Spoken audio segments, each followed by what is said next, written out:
On my phone. My bad, y'all. Welcome in, welcome in. We're gonna be talking about why did they make me so light skinned? TikTok, why did y'all make me so light skinned? What is this? We're gonna be talking about the other side of spirituality, but I'm trying to figure out why TikTok made me so light skinned. And we're doing reads as well. So I'm gonna wait for a few people to come on here because I know people have been asking me, when am I gonna go live? When I'm gonna go live? I'm trying to be consistent. Welcome in. So I want a few more people to come in here before I talk about what I need to talk about spiritual wise. Because if you guys haven't seen, why the hell did TikTok make me so light skinned? Hold on, y'all. What is this? Hey, y'all. I'm just trying to figure out why TikTok is trying to make me a white lady. I don't like that. Mommy, I am brown skin. What's going on here? Okay, whatever. Whatever. So we're going to be doing personal reads. So if you guys want a read, it should be pinned how to get it. You could just send donation to my Cash App. But I want to talk about the other side of spirituality. So if you are a spiritual person or you're in a spiritual journey, I got some serious stuff to talk about to keep you guys safe. Thank you for liking the live and things like that. I appreciate it. It helps out a ton. It helps get it, in front of more people and things like that. But if you guys haven't already seen, there is a video going around of this woman who was on her spiritual journey. And, she pretty much denounced her practice. Let me know if you guys have seen this video already. I believe she was a voodoo practitioner, if I'm not mistaken. But she pretty much was crying and saying, like, if you're spiritual, like, just don't trust people. They take advantage of you and this and that. And I kind of want to talk about the video. I don't know how to work none of this fancy stuff on TikTok, so I don't know how to bring it up. You saw it? Okay, yeah. So I believe she was practicing voodoo. And she, like, basically came out and was like, I'm not a mambo anymore. I denounce the whole practice. Like, she said that she's still going to do her divination stuff, but she just didn't want to, Yeah, okay, perfect. So I want to talk about this because I've always had a theory, because like on TikTok, you see a lot of people that come out and they're like, yeah, I used to play, do the readings and I used to do this and I used to do that. I used to practice spirituality and I don't anymore, right? And they run back to religion. I don't want to say run back like that's bad, like that's your path, whatever. But I always had this theory that happens because people move way too quickly. People are way too thirsty to call themselves things. And I'm not saying this is her. Like, I feel like I know she said she got initiated in Miami or something like that. But initiation is not something to play about, right? But a lot of people run into spirituality and they're so quick to try to get to she used this word in that video, monetary gain, right? And she came out and she was like, that's not what she meant. She didn't come in it for the money. But a lot of people come in it for the monetary gain. They don't come in it for the experience. They come in it for, like, what candle could I do to get this, to get money, or how could I manifest this? Like, that's all they care about. And that's not the way to come into spirituality. But she went too deep into it. Yes, that's my point. I think people go too deep, too fast, and then they run away. Because there's a reason why you awaken slowly, right? At first it's cute and like, you see the numbers and oh my God, butterflies are always landing on me. Ooh, ooh, ooh. At first it's cute. And then, you start to understand manifestation and stuff like that. And then you go through the dark night of the soul and that shit is not so cute, but it's to get you to face yourself and to do your shadow work so that when you go deeper, you're not attracting darkness because there's still darkness within you, right? And dark is not bad. I feel like you got to master both sides of yourself, right? But if you have like ugly trauma and you're not taking care of it and you keep going deeper and deeper and deeper, you're going to attract that outside of you. And imagine attracting that outside of you with spiritual people who know how to fuck with you. You know what I'm saying? It scared her. That's what I think. Yes, I agree. So it could get scary. And that's why you move. That's why spirit makes it a slow process for you, right? And I want to talk about what she said in that video too about people taking advantage of you on your spiritual path, like people that will literally try to finesse destinies, like switch destinies, take your power, take this, take that. That's absolutely true. That's absolutely true. And that's why you got to go slow, because on your spiritual journey, you're going to learn discernment. On your spiritual journey, you're going to get a little bit of a taste so that you don't get a big ass taste like she got. Like you learn these things, right? So that you don't keep these type of people around you, and so that you know how to move. What she went through as far as like people taking advantage of her and like siphoning her energy and stuff like that, that's very much true. You have people out here that could see a sheep, that could see somebody that is not actually supposed to be here, that just saw it and thought, oh, let me try to do this, and that. And they're like, oh, this person's not even protected, because they didn't learn how to protect themselves. Or B, they don't have the ancestral team to protect them like that. They just kind of like dived deep as hell into this magical shit. And so now we could take advantage of them, right? And then you have those of us who are supposed to be in here, and there's people that see our destiny and they get jealous and they try to take that shit.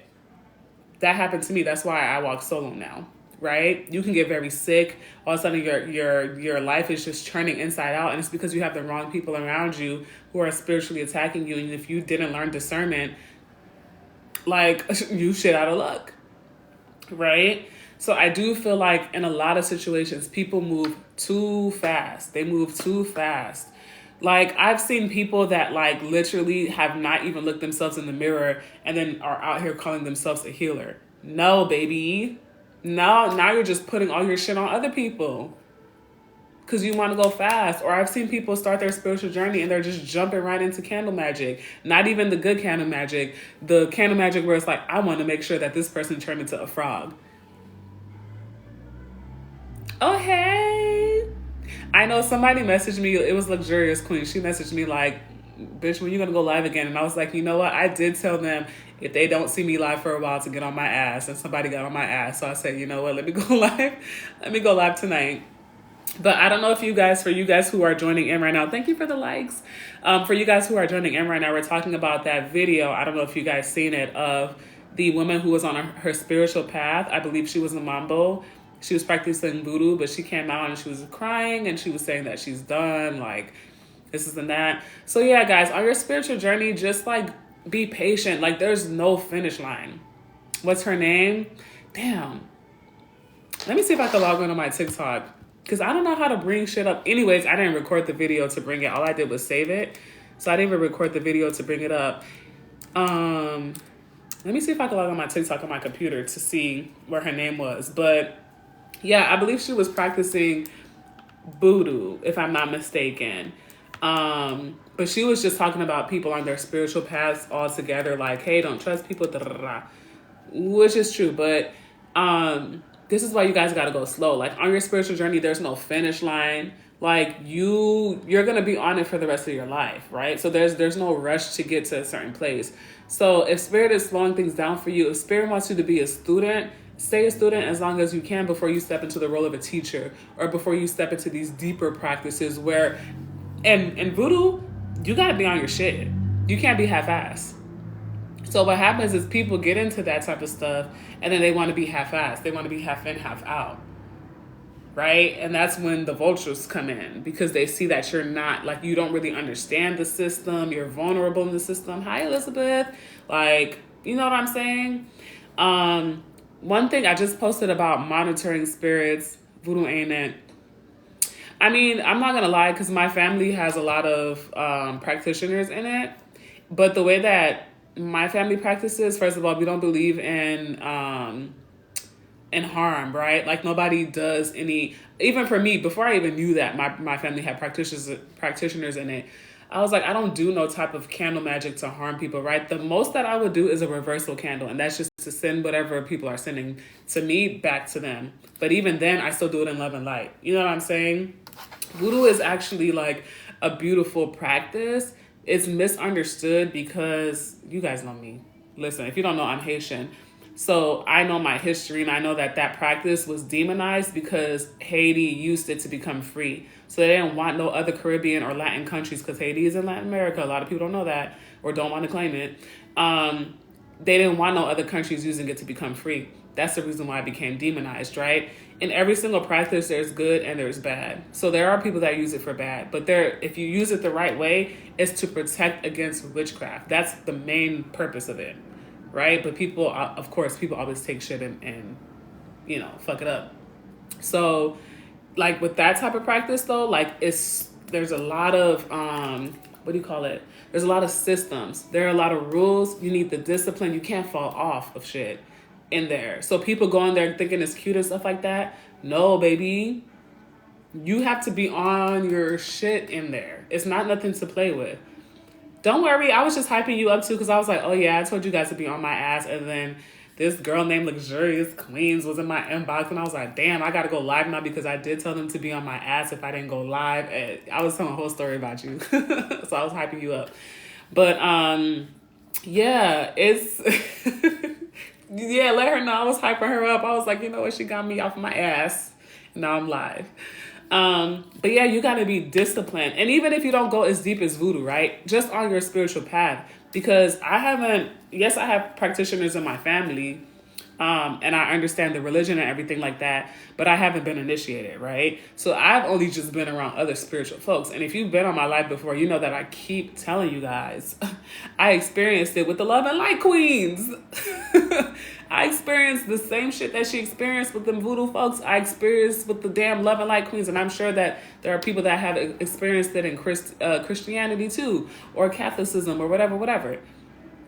It's not the practice, it's the people, right? But this is why you have to go slow. Because this is why, and I'm on the route right now, like it's very clear that Spirit wants me to focus on protection and teaching people protection. So I talk about this stuff a lot, and it's for a reason, because we have been in this warfare for a minute, and it's getting kind of intense. So you're going to keep seeing people run away, because it gets real. Spirituality is just not cute. It gets real out in these streets, because you have to think about it this way, y'all. The closer you walk to God, right? Think about how many enemies God had. Think about how people didn't believe him. Think about how many people tried to stop Yeshua. Think about that, right? How many enemies they had. So the closer you walk to them, the more you're going to feel. The more you're going to feel all these energies, good and bad, because now you're more aware. You can't know the light without knowing the dark. So you're going to be able to feel the light and the dark. And then people get scared of the dark part instead of diving deeper and learning how to protect themselves against the dark part. Right? So you have these people that rush into spirituality, and then they get into situations like that, and then I'm going to run all the way back. When really the test is, can you make it through this? Because that's how you know you're a priestess. Because now you done understood the light part and the dark part. Can you push through that? Because that's when you step into that priestess energy for real. But people just want to call themselves a priestess, and they haven't even been through that shit. People want to call themselves a healer, but they haven't even done their shadow work. They haven't even faced themselves. So are you a healer, or are you somebody that's egotistical and looking for a vulnerable community to lead? Right? I'm just saying. How do you protect yourself? So first of all, I would say that,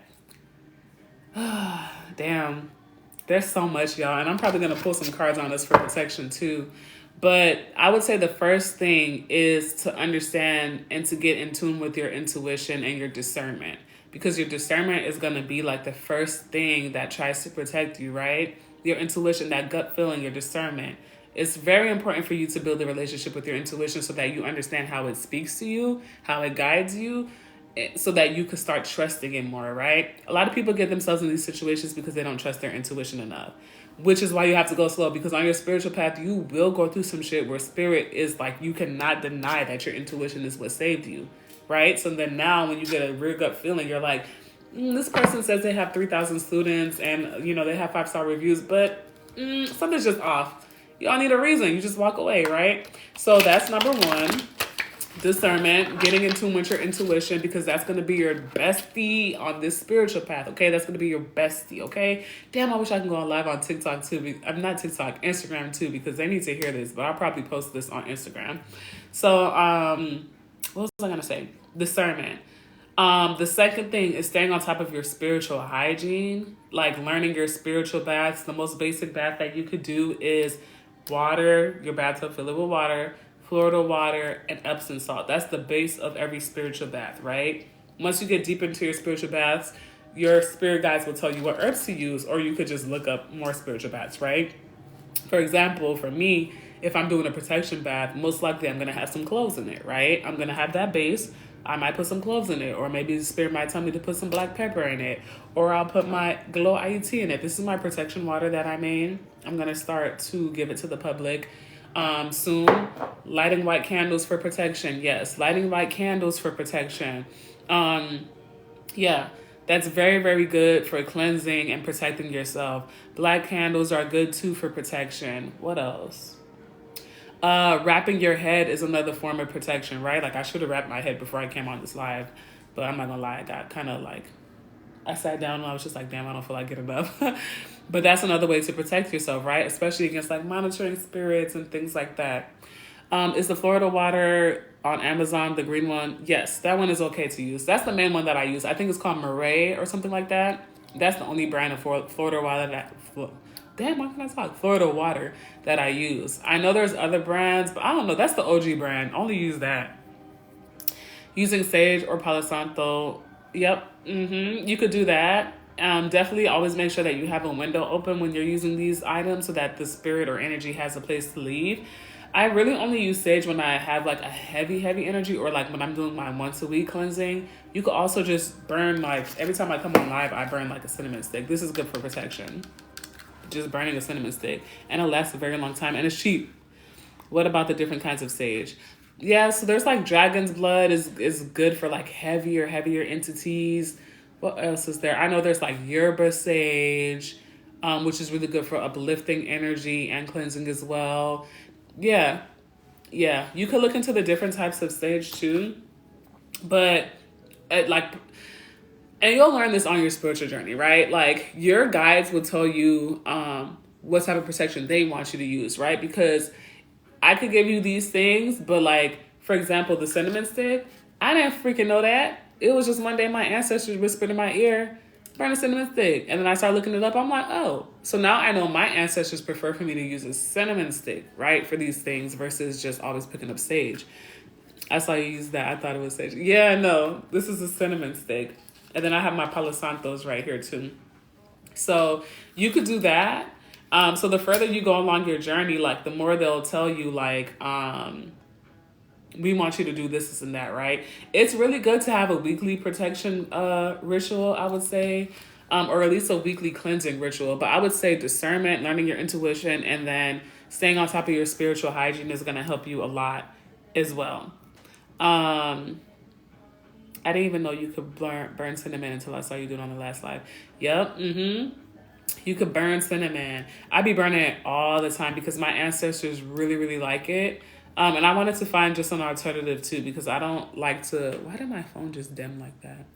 I don't like to always use sage. A self-love bath, if you... As far as protection, like... Sorry, y'all. Let me charge my phone because I'm like, why did it go dark? Does it smell like burnt cinnamon? What is it? I would say it doesn't even smell like burnt cinnamon. It just smells like regular cinnamon, I would say. It smells like regular cinnamon. And it lasts a very, very long time. It burns slowly. And it lasts a long time. For the self-love bath, it depends if you're like protecting, like, if you're protecting that, like, yeah, that could work for protection. But you really want to do something like, I would say just use your baths to cleanse for now until you get deeper, because your guides will tell you about protection baths, right? Yeah, I always burn. I have these ritual incense sticks too. Man, they be having the house just like filled with smoke, but they're really good for clearing out. There was this this Quran verse too. See, and I'm not even Muslim. That's another thing about your spiritual path. I just be picking up shit from all the religions and just mixing it together, right? So, like, there's this Quran verse that I play on YouTube where he's singing it. The vibration of his voice breaks apart, like, all the negative energy in the house. I'll try to post it on my stories. But, yeah, so this woman, like, I feel bad for her. I really, really do. I don't know, and I don't want to say anything bad because I don't know her full story. I feel like she's going to come out and talk about her full story, and I would love to hear her full story. But for me, if you get to the level of a mambo and you're like shook like that, like where it's like, oh my God, people are taking advantage of me, da, da, da. I don't know how she got to that level if she wasn't able to how do I say this? If you're at that level and you haven't learned how to discern or protect yourself against those people, something's wrong here. Something's wrong here.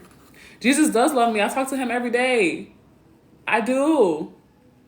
Did he send you to tell me that he heard me today? Oh my gosh. I talk to him every day. It's not even Jesus. It's Yeshua. Did you know that? Did you know that his name is Yeshua? Get the fuck out of here. I have been laid off for over 8 months and I feel stuck. What could I do to clean negative energy? Okay, Avery, go somewhere else, love, because girl, we was literally talking about Jesus and the Lord and how we walk close to him, and then you over here coming with that nastiness. Get out of here. You're right. You're right. My cancer likes to bite back. My cancer be liking to bite back. You're right. For you, if you've been feeling like really stuck, I would say definitely start to cleanse yourself, like do your spiritual baths, because a lot of the times it's because it's a lot of built up energy, even from ourselves. Oh, you're right. I forgot about mods and stuff. Let me see if I remember how to do it. Add moderator. Okay. There you go. Boom. Thank you. Yes, a lot of the times it could be energy from us too, right? Like a lot of fear, a lot of anxiety, or if we went through a lot of back-to-back trauma or a lot of back-to-back lessons and we're not clearing that energy, sometimes we can get heavy and stuck, and then it makes it feel like everything is blocked because we're not smooth enough, we're not relaxed enough to allow that stuff to come in, right? So you have to cleanse your energy and like allow yourself to be free again. Another thing that you could do is like everything that we talked about before as far as protection. But for you, or more so, it sounds like you need to just cleanse. Like you might have went through some things that still are like latching onto you. Your old self is probably still like latching onto you and it's blocking things from coming in, right? Another thing that you guys could do for protection is Psalms. Every time I mention Psalms, I don't know why, and this is so weird. It's just the weirdest thing, right? Because then I have people in here that comes in, Jesus loves you. I thought that was Vicky for a second, right? Jesus loves you. And I'll just be so confused, like, my walk is with God. I've been walking with him since I was a kid. I'm confused.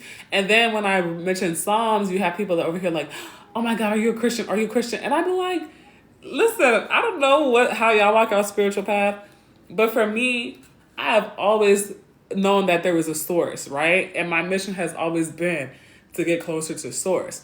But I understand that every religion also has a piece for that, right? Like, yeah, I'm gonna use Psalms because the ancestors understood how powerful the Psalms were. What do y'all mean? In our culture, and Luxurious Queen, you probably know, in our culture, we mix that shit. That's what I do. Like, I mix that shit. I have my divination. I have my ancestors. I got my Psalms. The Loas are the saints. We mix that shit. In Santeria too, or in a lot of Latin spiritualities, they mix it. Like they have their 7-day candles that represent a saint, archangel, whatever, but it represents somebody else in their culture, right? My ancestors wanted me to start reading Psalms, and my grandmother used to always read Psalms. You and me have a twin-ass family, I swear to God. Because we have a twin-ass family because my great-grandmother too. No problem. She's the one that got me into Psalms. I was somebody that went to church, and the first thing that I did on my spiritual journey was actually pick up a Bible and try to learn it. But I never was heavily into Psalms until my ancestors came in and was like, Psalm 91 for the person that was asking about protection. Psalm 91 is a good psalm for protection. There's other ones too.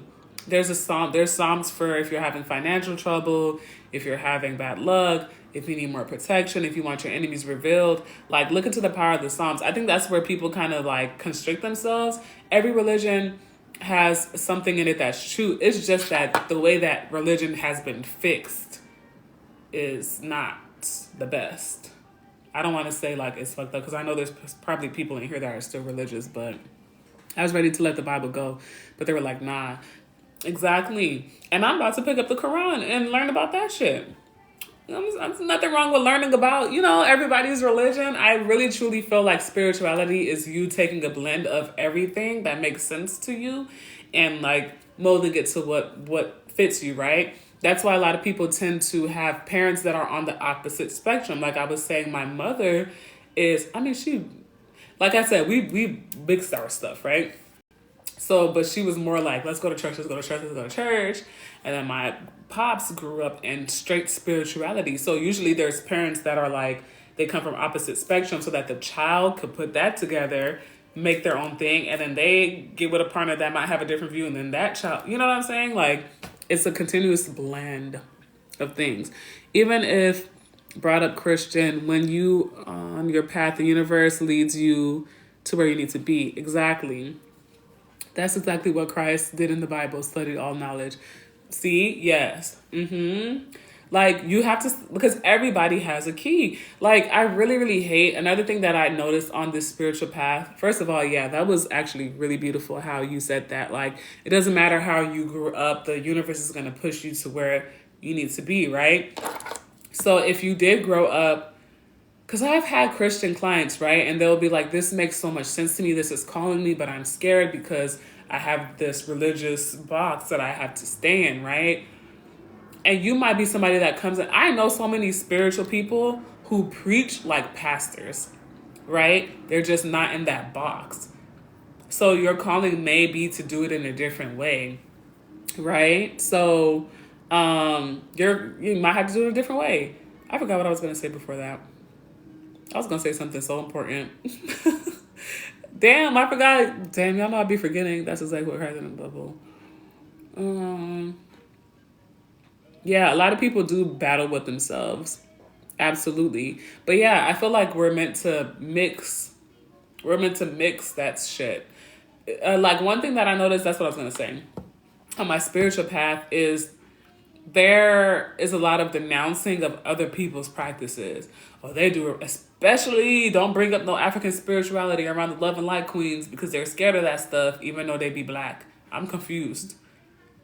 Can I ask a question? Because I'd be confused about that. Like, what do you mean? Do you see your skin? You cannot denounce African spirituality. That's where your ancestors came from. What do you think they was practicing before, right?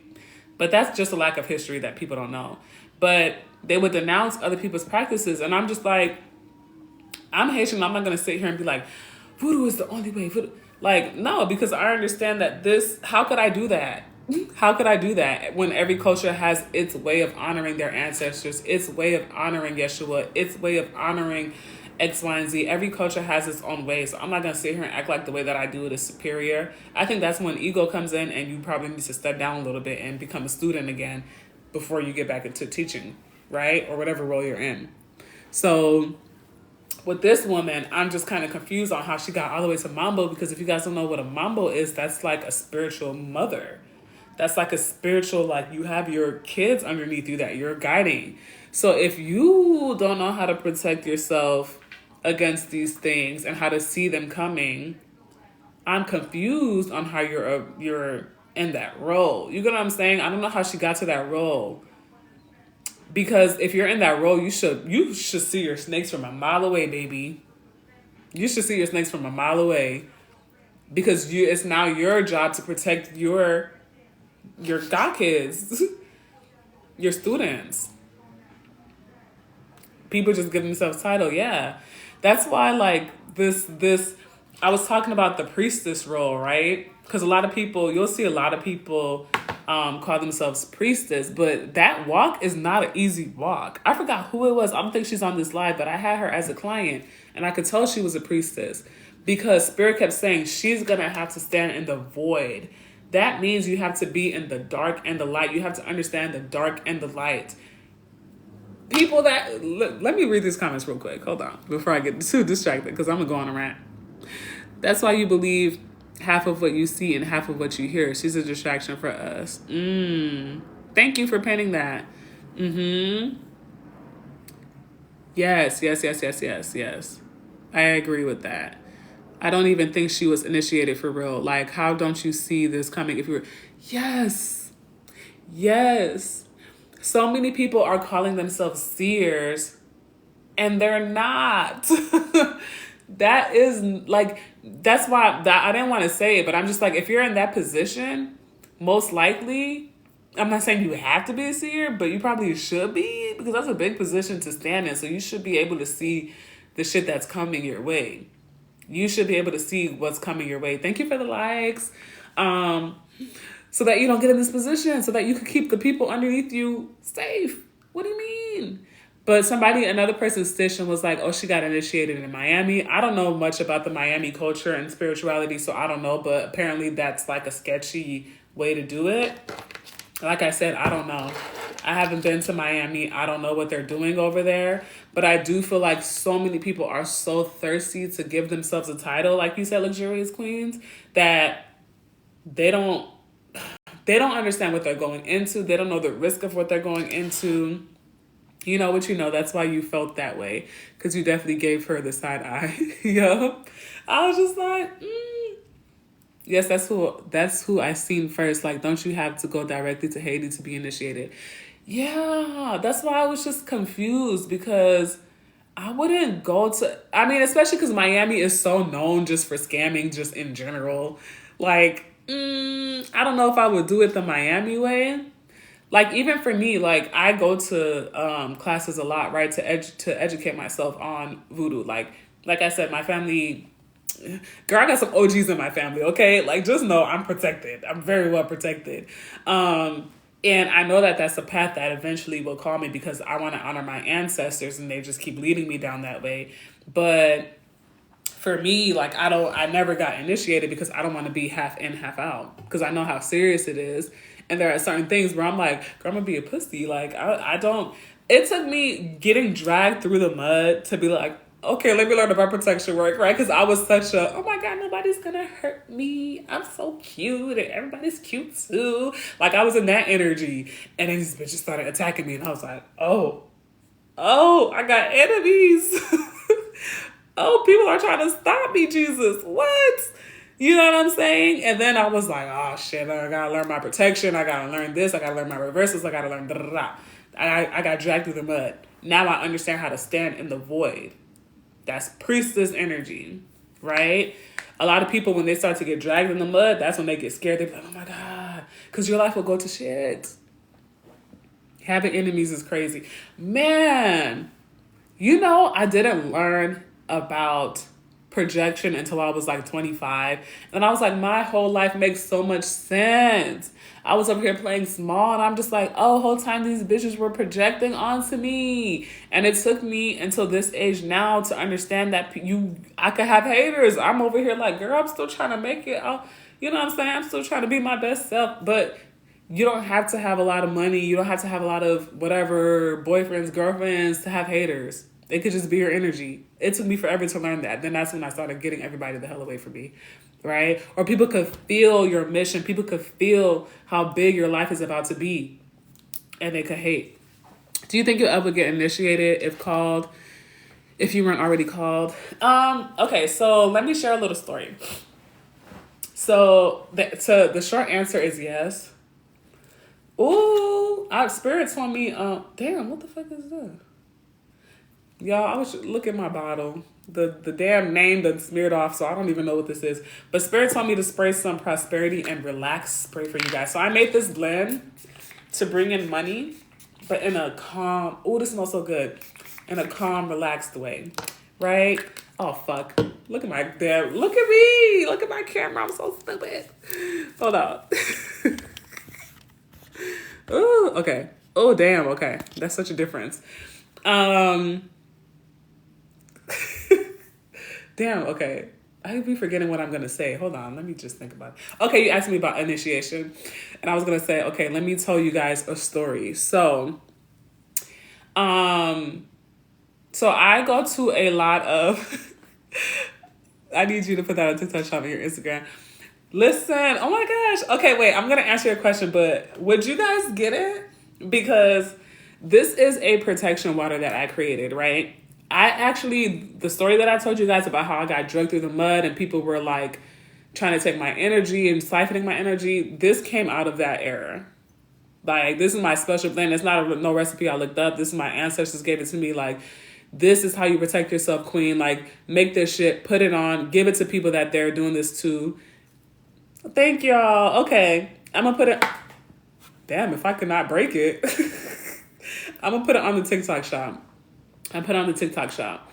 Yeah, I'm gonna put it on the TikTok shop because this is something big that I'm giving to the world. It really is, and I'm really about to step into this energy of I'm gonna teach y'all how to protect yourself because people are out here playing. Anyways, so like I was saying before, I'll keep you updated. I promise. I'm working on 3 other products now that I'm gonna introduce to like some people in real life, and then I'll put it on TikTok shop because if I'm gonna do it, I want to do it right. Like I want to get y'all right. So like I told you guys, I have this a lot in my family, right? Like my grandpa practiced, my auntie, my uncle, like it's in my family heavy, and I'm first generation, so it's not far from me at all, right? So, and I've always been gifted since I was a kid. I could always see spirits. I could always hear spirits. I was always known as the psychic friend. I just never took it seriously until my awakening, and I was like, oh wait, I'm different. I didn't know that. I thought everybody could hear people in their head and stuff like that. I thought everybody had this strong intuition, right? And I was already warned that the deeper I get into it, the more hate I'm going to get because people will feel what I'm stepping into, right? So I feel like I've always been called, period. So what I've been doing is going to learn like more about the culture, more about the tradition. And one thing that I went to was like this expose. It was specifically about voodoo, and they had priestess there, and they were talking about the religion, how to step into it and stuff like that. I love vibrational energy, witches and warlocks. See, so it might be up to you to transmute that. And that's why I always say that not all of our ancestors are good. Like, because you have some people like that in your line. That's why when you're working, and this is what you learn on your spiritual bathroom when you go slow, is that when you're calling on your ancestors, you have to make sure to call on the highest vibrational ancestors, because you do have people that were doing fucked up shit in your line. We do have people that were doing dark magic in our line, right? So that's why you have to make sure to call on the highest vibrational ancestors. And people don't just be calling anything. So at least you know that, right? So when I was in that class, the priestess, I asked her, I was like, okay, what does initiation like look like, right? Because I'm, in my city, like you don't really like, it's not here. So she was saying that a lot of the times our ancestors will put us through initiation themselves. They would put us through initiation. And she gave her story about how, I forgot what she was going through, but her ancestors had her go in her basement for like 3 days and 3 nights and sit just with a white candle in the dark and just sit with them, right? And that was her initiation. That's how she stepped into it. For me, I had something similar happen to me when I was going through all of these spiritual attacks, and my ancestors were pissed. They was like, we knocking everybody out because y'all mess with my ancestors about it, okay? If y'all ever, not many people get to meet them, but they don't play. Something woke them the fuck up. So what they had me do was sort of like an initiation where I had to do 7 nights, right?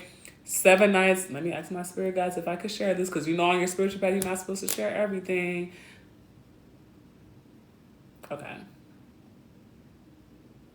Okay. So I'm going to give y'all a little piece. Half of it was for 7 nights straight, for 45 minutes straight, I had to pray, right? I had to pray for 45 minutes straight, praying, giving thanks, giving gratitude, asking for protection for 45 minutes straight, 7 nights straight. There was another part of that process, but I can't share it, right? Oh, another crazy, right? It was just another thing that they had me do, but they told me that I can't share everything. So that's what they had me do, right? Lighting my candles, praying. I had to walk around and burn frankincense and myrrh for a particular amount of time, right? But there are these big rituals that your ancestors will kind of have you do, and it's to kind of like get that initiation process started for you, right? And then wherever they call you to go to actually get officially initiated, you'll get initiated. But from what that priestess told me, she told me that like when you go through something like that, like your ancestors will do the initiating for you, right? That was the first class.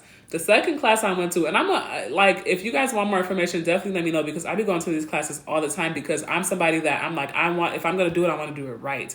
And I don't have anybody around me right now to you know what I'm saying? Like, that's not a thing here. And I don't trust to get initiated here. If I do, I will go to Haiti if I feel like I need external initiation, right? Okay, I got you, because I be learning a lot. So the second class that I just went to, I literally just went to it this weekend. I went to this big party. I met my favorite Haitian artist. It was beautiful. And I was asking, it was a guy that grew up in the cult, in the religion, right? And I asked him too, okay, so what do you think about initiation? And he said the same thing. Like, you have people that, I need to please, because I don't know anybody around me either. I got you. I'm going to just start making videos about it then, just sharing what I learned, because I got to go through my notes and everything too. But I asked him about initiation too, and he was saying that there are people that are straight called, because, let me share this. Before I went to that class, my ancestors had me draw a specific symbol, right? I didn't know what it was. They just told me, they showed it to me in my head. They said, draw this, draw. I was like, okay, girl, let me draw this, right? And they made me draw it for protection. I went to the class, and about 30 minutes in, they're like, we're going to talk about vivids. Vivids are almost like, if you are American, vivids are almost like sigils, but they're for specific lois, which, if you don't know what a loa is, think about like orishas. That lois are like the Haitian version of orishas, right? About 30 minutes in, guess what they put on the screen? This same exact symbol that I drew. And I didn't even know it was a vivid. I didn't even know, right? And so when I shared this to the class, to the teacher, he was just like, yeah, some people are just like called. Like, they'll come to you through your dreams. They'll come to you through this and that. And then there are other people that don't have the calling, but they go through initiation, right? But when I asked him one-on-one, what does initiation look like? What he told me was, just really be careful when you're trying to go to somebody outside of yourself for initiation. And he said specifically for women, you guys have to be careful, because you have a lot of these men out here, because most of them are men that do the initiation. I didn't know that. That was a surprise to me. And they will try to take advantage of you. They'll try to take advantage of your ori, your crown, and spiritually take advantage of you, right? And unfortunately, we all know what the other part of that is, because men just don't have no type of self-control. So like, just imagine somebody being able to have that type of energy over you spiritually, not only physically, spiritually. And so he was just like, my advice is to just go slow. Like, if they bring a teacher to you, they bring a teacher to you, right? So with that being said, I'm probably going to ask one more time, because I'm a little stubborn head and I need to hear it 3 times to be like, okay, I get it now, right? So I'm probably going to ask one more person, but so far I'm just doing my own thing. I feel like my ancestors already kind of put me through the process, to be honest. Like, from the signs that I've been getting, from the things that I've been doing, just naturally, I'm just like, oh, this is me already. This is in me. But I'm absolutely going to keep educating myself to make sure that I'm respecting, like, the practice, because there's so many, like, you have to do it the right way. And I don't want to disrespect anything, right? So I'm still going to do that part. But as far as initiation, I'm taking my time, because so far I just keep hearing the same thing of tread lightly, right? All trust none is what my answer says. Love all, trust none. Yeah. Because I already went through it. I'm not looking for another spiritual teacher at this moment, because I had to learn the hard way that I don't need that. That I don't need that. It's already in me. And I think so many people are... This is just a spiritual talk, huh? If y'all wanted a reading, let me know. I'm sorry. I know some people probably came here for a reading, but we talking some real stuff right now, right? Spirit wants me to go down this path. And I'm sorry if I missed any comments. If there were any questions, just retype them, because I wasn't reading the comment section. But I definitely forgot what I was saying. Okay. Perfect. Okay. Thank you.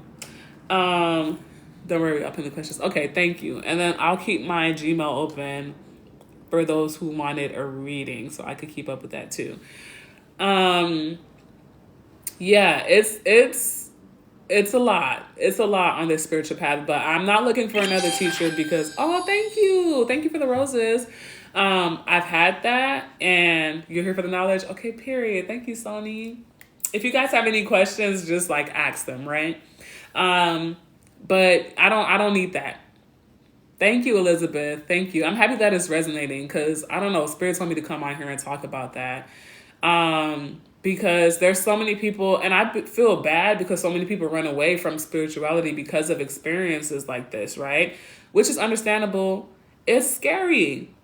Frank, will my financial situation soon improve? Frank, I'm doing paid readings tonight, but Spirit told me to pull it. Look at that. Yes, it will. Page of Pentacles. Yes. Oh my God. Thank you for the roses. You do have to be ready. Absolutely. Frank, yeah. Just be open to, and then you have potential right here. Frank, you underestimating yourself. Wait, am I saying Frank? Is your name Frank? I don't know where I got that from. If it's not Frank, my bad. I don't know where I got Frank from. You did say Frank. Okay. Yes, but you're underestimating yourself. Like, you have way more potential. And Spirit is saying that there's multiple ways that you could increase your money right now. And that's why they're pushing you in a corner so you could see, oh my God, I'm good at this. I can make money this way. I can make money this way. I can make money this way. If you're in a 9 to 5, thank you. Thank you for saying that.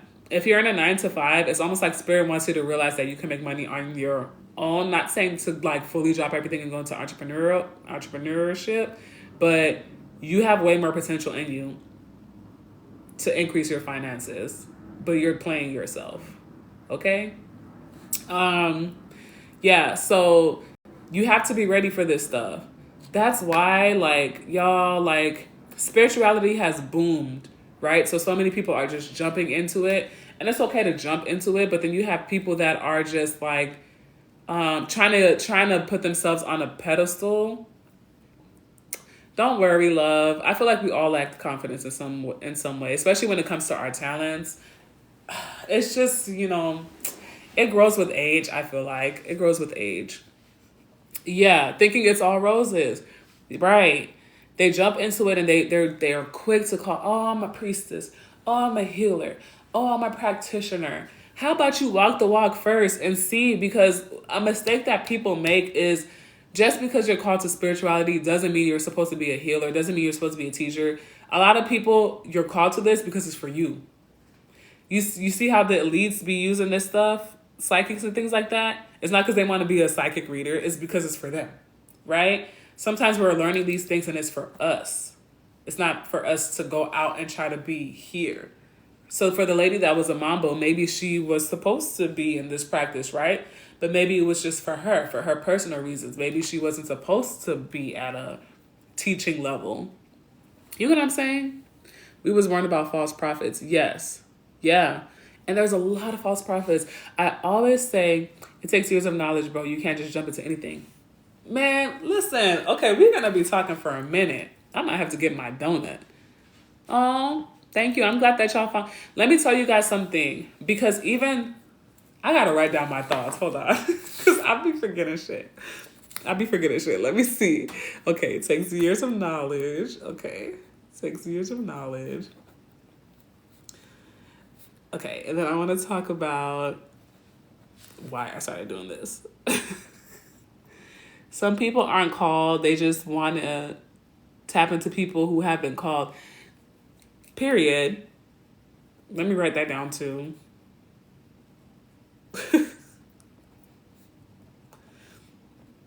Because yes, I've had that happen. I've seen energies like that. Like they'll just get into it just to be nosy. Oh my God, I just got so pissed because I just felt the energy. Some people get into this stuff for another way to be nosy. You have people who are very nosy and egotistical in real life, and they're like, "Ooh, I could do this spiritually too. Let me learn how to remote view. Let me learn how to astral project so I could be even nosier." And all those people are getting called out. This year is already started towards the end of the year. Next year, you're going to see a lot of false prophets get called out and chucked. I guarantee you. Spirit already told me. You're going to see a lot of people get called out. A lot of people step down because they're in positions that they're not supposed to be in, right? as far as the years of knowledge, absolutely. Like everybody around me, because you know I'm a mature woman now. Age of Aquarius, absolutely. And what's done in the dark is coming to light, absolutely. Like the people who have ill intentions, like Elizabeth said, they're being called out. You can't hide. Just like somebody was stitched that lady's video, the Mambo lady, and they were saying that like when you come into this for monetary reasons only, or you come into this for your ego, like spirit's gonna juke you out eventually. It's gonna throw you out eventually. It's not gonna be cute when they do it either. Everybody that's around me now has been awakened since at least 2012. And we're just coming out as healers because we did years of work, years of shadow work, years of checking our ego to make sure that we were ready for these types of positions, so that we didn't step into this nasty energy of wanting to control people, wanting to take advantage of people, wanting to da da da da. You know what I'm saying? Everybody that I know that's coming out now as a healer, the people that came out during the big boom, what was it, last year or two, COVID, you're going to start seeing a lot of them kind of take a step back.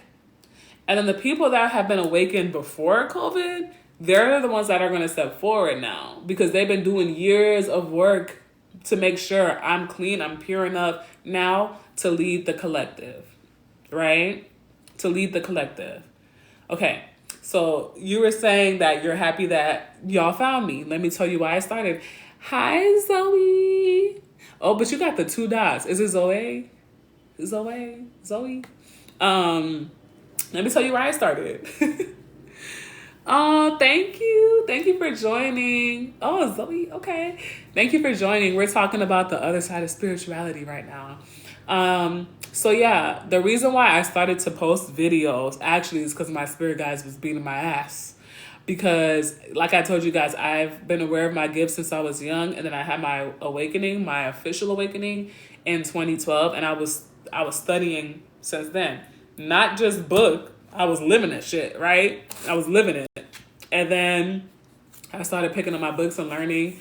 And I just now, 2 years ago, came out the closet as a healer.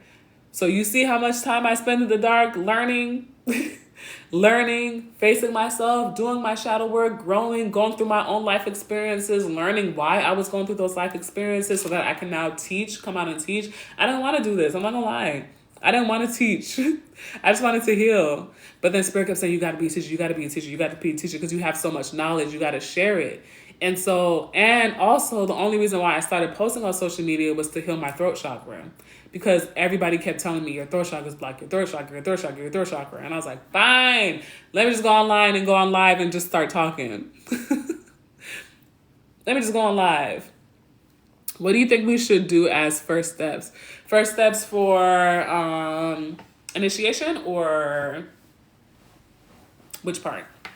Yeah. So I just started talking, and then, one thing led to another. I blew up, and I was like, really, it was the teaching videos that blew up, and I was like, LOL, Spirit, I get it. You want me to be a teacher? Just walking into it. I always, the first book that I ever picked up on my spiritual journey, and whenever I see somebody with this book, I'm like, we're going to be friends, is The Celestine Prophecy. The Celestine Prophecy. Celestine Prophecy. That book is a, what do you call it? A fictional book? Yeah, a fictional book. That's the term. It's a fictional book, but the way that it's done is like it teaches you so much about spirituality. Pick up that book and read it. It teaches about grounding. It teaches about protecting your energy. It teaches you I'm probably going to reread it now. How do you know when to wait and when to share? I've been getting constant messages. This thing cut it off. Hold on. Oh no, hold on. Okay. I've been getting constant messages from Spirit. Okay, I'm going to answer yours in a second. How to know when to share. Start with that book if you're somebody that's like, I need to like learn, like, because I know a lot of people are very heady, so they want like physical things. Start with that. And then, like somebody said, meditation. Oh my God, I started my journey with meditation. I read that book. First of all, I was just called to it. My life just, you'll know when you go through awakening because shit just goes to shit, right? And then I just moved to California because Spirit told me to. I was like, I don't know why I gotta go here, but I'm just gonna go here. Was only supposed to be there for 3 months, ended up for a year. Ran into like a whole bunch of spiritual people. I was walking barefooted everywhere. You know what I'm saying? Like I was meditating 1 hour in the morning, 1 hour at night. That's when I started to really tap into my gifts because I was very consistent with my meditations. Very consistent. Meditation doesn't have to be you sitting down for that long. It could literally be your walk, your morning walks are your meditation, or listening to instrumentals is your meditation. Like a lot of people think that you just have to sit there and hum. You can find different ways to meditate. So start with that. Start with that book. I had a bad awakening experience that did a little too much, too fast. So now I'm like extra slow, child. There's this thing called spontaneous awakening, and I didn't learn about it until this year. And I was like, that's what the fuck happened to me. Because my cat is literally just over there just like rolling around. I'm like, what is he so happy about? That's kind of weird. Yeah, spontaneous awakening. There was no reason for. Usually awakenings happen like around a death, a breakup, things like that. Mine's just literally just fucking happened. I was like, what the hell? Okay, you watched the video? Yeah. Yeah, somebody's definitely playing with him. Prince literally, he's happy because I'm here. Period. He feels your energy. He's very spiritual. Like anytime I'm meditating or playing the sound bowl, he would come and sit on my lap. And he does this thing. He always walks me to my altar. If I'm ignoring my ancestors or I haven't been to the altar in a minute or for that day, he will literally meow at me, look at me, and then walk to the altar and keep looking back like, you still following me? You still following me? And then he'll go to the altar and roll over and show me his belly. Like, sit your ass down. They want to talk to you. And I always get a message when he does that. I'm like, oh shit, they was waiting for me. They went to the cat and was like, girl, can you go get her real quick? So yeah, awakenings, you'll go through your awakening first. Awakenings are not cute. But then after that, you'll be constantly being called to things, right? Constantly being called. Okay, so for how do you know when to share and when to not share? I'm not gonna lie, this is something that I was struggling with for a minute because I think it's my Libra moon. I just be liking to share. And I think my Cancer just be like, I could trust everybody, so let me just share everything. Like, you know what I'm saying? So I used to share too much. I used to share way too much. I think, first of all, we go through things that show us why we shouldn't share so much, even if we think we could trust certain people. But I think like you know what I want to say? I feel like it depends on how your Cancer, Moon, Leo, Mercury. Man, I'm a Cancer, Mercury, Leo rising. And Libra moon, you know, Libra's like the tea. We like mess. So I be liking to share everything. Like, girl, I be even spilling my own tea. Because I just love tea. So he's still rolling around. This is crazy. What are you doing, Papa? What are you playing with? You're kind of creeping me out now. A little stupid butt. Yeah. You see how I shut up since like I heard. You see how I ain't shut up? One time somebody got on my live and they said, don't forget to breathe. I was like, oh my God, I need to calm down. I need to calm down. I need to calm down and relax. Virgo moon. I have so many Virgo moon friends. And yes, y'all, listen. All my Virgo moon friends always be like, you're such a good listener. I be like, I don't got no choice. I don't got no choice. What do you mean? I love it. I love them though. Heck yeah, I could feel them now. They're just having a good old time. They're really having a good old time. But y'all will know when you're supposed to like pick up certain practices, right? And deepen your practice. They'll let you know, oh, he's playing with my damn scrunchie. This kid. Whatever. Okay, what questions did I miss? Because I know I was chatting for a little bit. But yeah, I feel like the deeper you get into your spiritual journey, the more they'll call you, right? So like with this voodoo thing, I wasn't thinking about that at first until I went down one path and they kept talking shit about African spiritualities. And I was like, you ain't about to disrespect my ancestors. Like, yeah, I'm not in it, but I understand why it's so powerful. And I understand, girl, I wouldn't even have been here if it wasn't for that, because they became free because of voodoo. And For me, there's no way that you're gonna tell me that a country full of black people became free through spirituality and you're gonna talk shit about it. No, thank you. You got to give respect to the OGs. You have to give respect. They threw a whole they became free through spirituality. So if you are a person of color in spirituality and you're talking shit about that, I don't trust you. You're a op. You a op. You don't have to want to practice it, but that in itself is so powerful. Like, are you kidding me? Voodoo was part of the reason we became free, so how can we talk shit about it? Exactly. I am Yoruba and my family is sad because it's penetrated our very people. It's crazy because, yeah, you'll hear a lot of Haitians talk bad about it too, right? But it's because they've been brainwashed through other religion. But even so, even the Haitians that talk shit about it, you'll still see them burning their 7-day candles and taking spiritual baths because it's in them. It's in them. They don't even know why they're doing it. It's in them, right? That's why I don't understand how Haitians looks like voodoo so much. Yeah.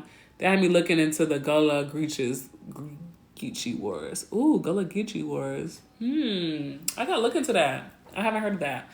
But yeah, a lot of Haitians are scared of it, but it's because, like, my mom portrays herself that way, but she'll call a priestess quick, honey, if somebody sent some stuff to her. She'll be boop boop boop boop.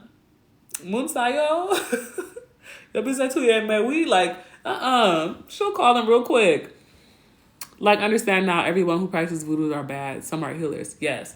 From my family, like, I know for a fact that everybody in my family doesn't do bad. They don't believe in that. And it makes sense because I don't believe in it either. Even when I had to protect myself, I felt bad. My little stupid ass, my little cancer self stepping in. Oh my God, these people fucking with me. I don't want to hurt them too bad though. Girl, I had to get that shit the hell out the way. Because I feel like a lot of people, the reason why a lot of people are scared of voodoo is because voodoo doesn't allow you to turn the other cheek. Voodoo is about spiritual justice. All these people want to love and light, just turn the other cheek, love and light. I'm Haitian, I cannot turn the other cheek. Voodoo doesn't allow you to turn the other cheek. Voodoo says, if you send some shit my way, I have every right to send some shit back. That's why people are scared of it. Because justice, baby. Spiritual justice. I struggle with the justice aspect of leaning into the dark side for the sake of the light. What is your take on karmic magic? So, okay, Prince, come here. Hey, come here. Wet food. All I gotta say is wet food. That's the only thing that gets him to come to me. Wet food. Wet food. Come here. Come here. Come here.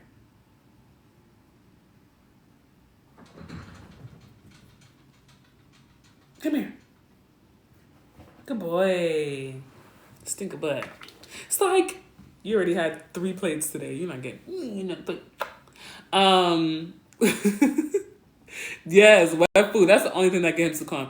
It don't matter if I give this man 17 plates of food. If I say wet food, he's still gonna come like, oh my God, I can get more. He's so fat, but so little at the same time.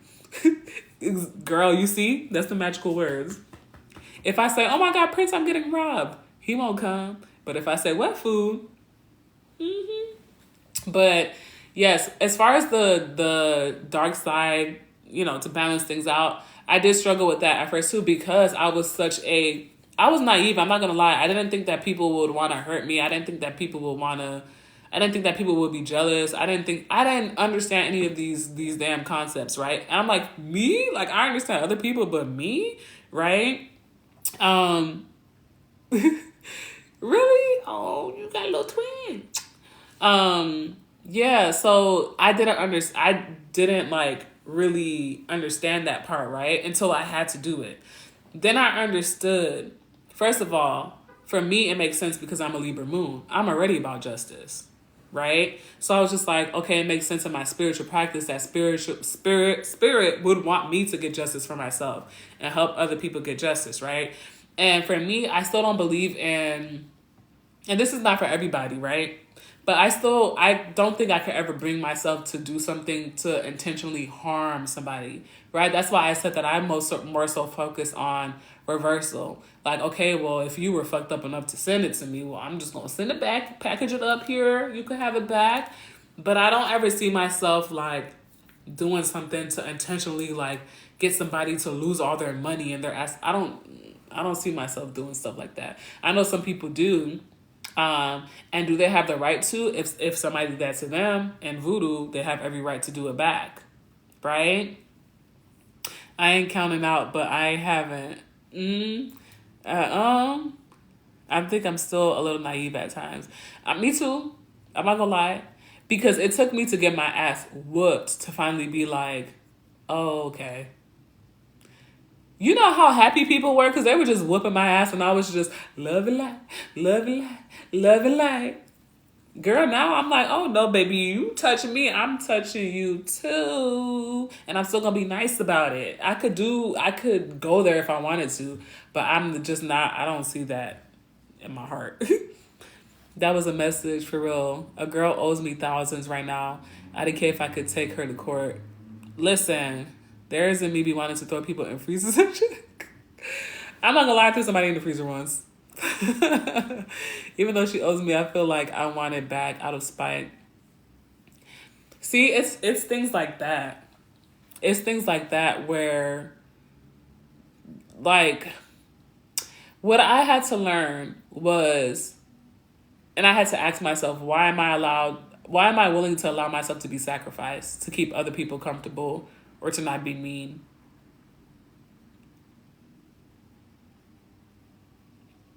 I had to ask myself, because I was somebody in my physical life that would literally sacrifice my comfortability to keep other people happy. You know what I'm saying? And then in spirituality, it started to be the same. Like, I knew who was attacking me. I knew because every single time I was in this person's energy, all of a sudden I'm having this type of dream, that type of dream. And I still was like, oh, they probably don't really mean it. It's okay. I'm just going to wait for them to get better. It's okay. You know how happy that person probably was? Like, oh my God, like I'm getting away with this and da-da-da, I'm siphoning all her and she's not doing anything about it. Once I thought about it that way, I was like, oh, you think I'm stupid. You think I'm dumb. Now I'm about to beat your ass.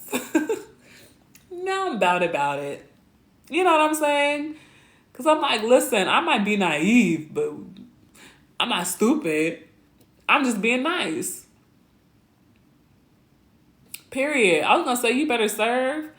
You better serve. Because people be out here thinking that, listen, sometimes we are supposed to be people's karma. Sometimes we are supposed to be the karma. I had to learn that. And the reason why I kept getting my ass whooped is because I wasn't allowing myself to be people's karma. I wasn't allowing it. I was like, they did me dirty. I'm just walk away. I could expose this, but I'm just gonna walk away.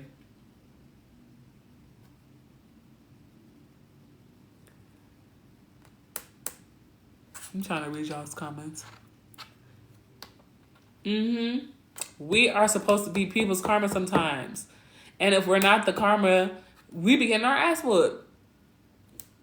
There are so many people that I could drag, but I kept my mouth shut about stuff that they did to me, right?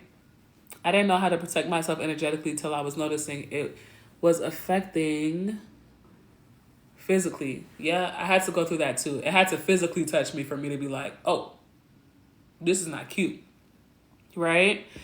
But once it gets to your physical body, you have to do like even deeper protection once it touches your physical, right? So yes, it sucks that you had to get to that point, but now the protection that is so much more powerful, right? Because it always happens in the spiritual before it happens in the physical. So if it's getting to now you got to do a whole bunch of shit to get that shit off of you. You know what I'm saying? So now it's even more powerful. It was so nice and helpful. Wait, sorry. Why am I going like this? Like it's the sun. I'm so damn slow. I was so nice and helpful to people that I didn't think others would hurt me. I was so wrong. Yeah. Yo. You said heavy nosebleeds and I thought about that show, Sweet Home. Is it called Sweet Home on Netflix? Yeah. That was me too. I didn't think that people would want to hurt me. I thought I was safe because I was in community. You know what I'm saying? But I had to learn in a very hard way that just because I am operating in love and light, just because I'm nice and I'm kind and I want to see people do good for themselves doesn't mean that everybody around me is the same way, right? And sometimes when you're so nice like that, it irritates people. They're like, oh, this stupid bitch. Why does everybody like her? Why does everybody celebrate her? Ugh.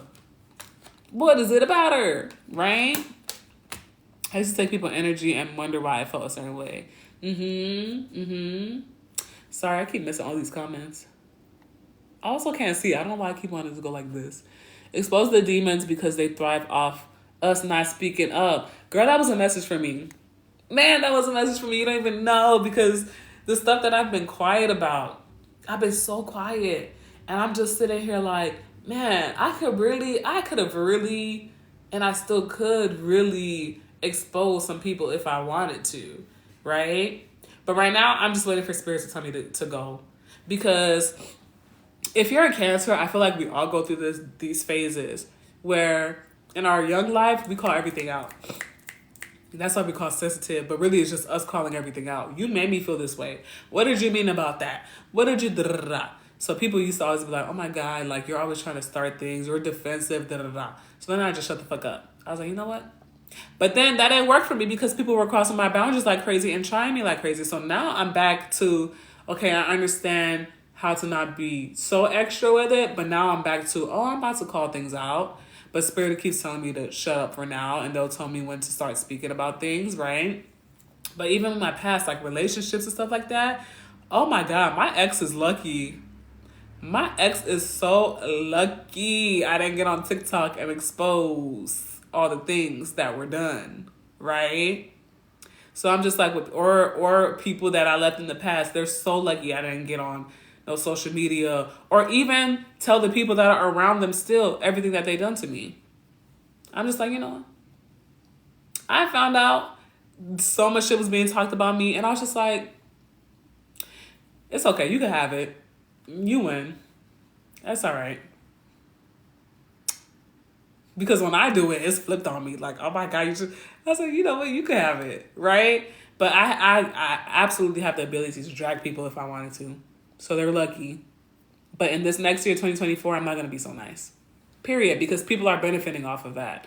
And I'm understanding now that sometimes I'm meant to be the motherfucking karma, okay? Period. Third chakra been activated and this took me. Yes. And it's crazy because with my family, I have no issues. It's almost like the closer you get to me, the more I'm like, I'm going to call your shit out. But with strangers, I'm less likely to because I'm like, okay, I don't really know you. You don't really know me. Like, maybe you didn't know. You don't know that's going to piss me off. Right? I get more excuses. But if you're close to me, it's like, no, you know me and I know you. Don't try me like that, right? So those exes be, listen. That's a part of healing. It's symbolic to the mermaid story when her voice was taken. Yeah, but remember I told you guys that my throat chakra was blocked? That's why I started coming on TikTok to express it, right? Because I do have a lot of truth that I suppressed, right? Because of that. Because from a young age, I was taught to be silent about things. Because like when I got older and I started speaking again, it was, oh my God, son is always trying to start stuff. But every time I called shit out, it ended up being true. It was just that I was way too psychic for my time, baby, because I could see shit coming before it came. And I was calling stuff out before it happened. Like, you know, I had this dream about you. You doing something behind my back? You know what I'm saying? So, yeah, you're right, though. Like, I'm reclaiming my power by, like, telling my story. I definitely am. So, with this big one, I'm just waiting for Spirit to tell me go, because it's similar to what this mama went through with people trying to attack her and steal her energy. And that one, I'm waiting for Spirit to tell me to go, okay? I used to be called a snitch growing up. I don't know why that was funny to me, because, like, damn, why they call you a snitch? I be telling all my stories, my ear popping by typing this to you. Yeah. And you know what, Spirit, yeah, that's why I'm sharing all my knowledge with you guys, because that's the start of me healing. But then there's definitely like a lot of other stuff, like just speaking my truth to my family, to my friends. You know what I'm saying? Like, I feel like that's the next step for me. But right now I'm starting with, let me just share my my knowledge. Oh, thank you, Zoe. I'm like, let me just share my knowledge, you know, and see like who it could help. And then that's helping me build the confidence with talking about other shit. You know what I'm saying? Oh my God. Stop it. Y'all making me blush. That makes me so happy because, like I was saying earlier, like I was just like, yeah, Luxurious Queen. All y'all gotta thank Luxurious Queen because she got me on. If it wasn't for you sending me that message, I promise I would have been like, I'll just do it tomorrow. Oh, thank you, Elizabeth. I'm gonna try to come on more. Like, I really, really am. Because you guys are helping me too. Like, getting this confirmation, going live, and like just interacting with you guys in this way. Like, because like one thing about me, like people always like to like comment on my videos because they see the cards and they're like, oh my God, you opened a portal. That's why you have this gift because you touched tarot cards. First of all, I've had the gifts before the tarot cards. The tarot cards were just for me to build confidence in my intuition, A. And then B, I forgot what B was. I'm so bad at remembering short-term stuff. Long-term stuff, baby, you ask me what happened 15 years ago, I'll be like, girl, on this street, on this day, Susie told Sally that she did this. But if you tell me what was I thinking about 2 seconds ago, I don't know. I forgot what I was saying. Do you do any training on tarot cards? I would love to learn. I'm going to start doing trainings because Spirit kept, oh my God, there was 1 week, like 7 people came up to me and was like, can you teach me tarot? And I was like, okay, but I was scared. I'm not gonna lie, I was scared because imposter syndrome. But then a few weeks ago, I went to this museum because my spirit guides told me to, and they were like, listen, we're looking for a tarot reader. Do you want to do a tarot class? And I was like, sure. And I loved it. So that was the first class that I did. And I'm gonna start to build a course for online because I feel like most of my followers are not in Chicago. So yeah, that's coming soon. That's coming soon. I just gotta get out my own way and stop being a pussy and understand how big I am because I have a lot of wounds around my gifts and my like art. So I'm breaking out of that. I'm breaking out of that.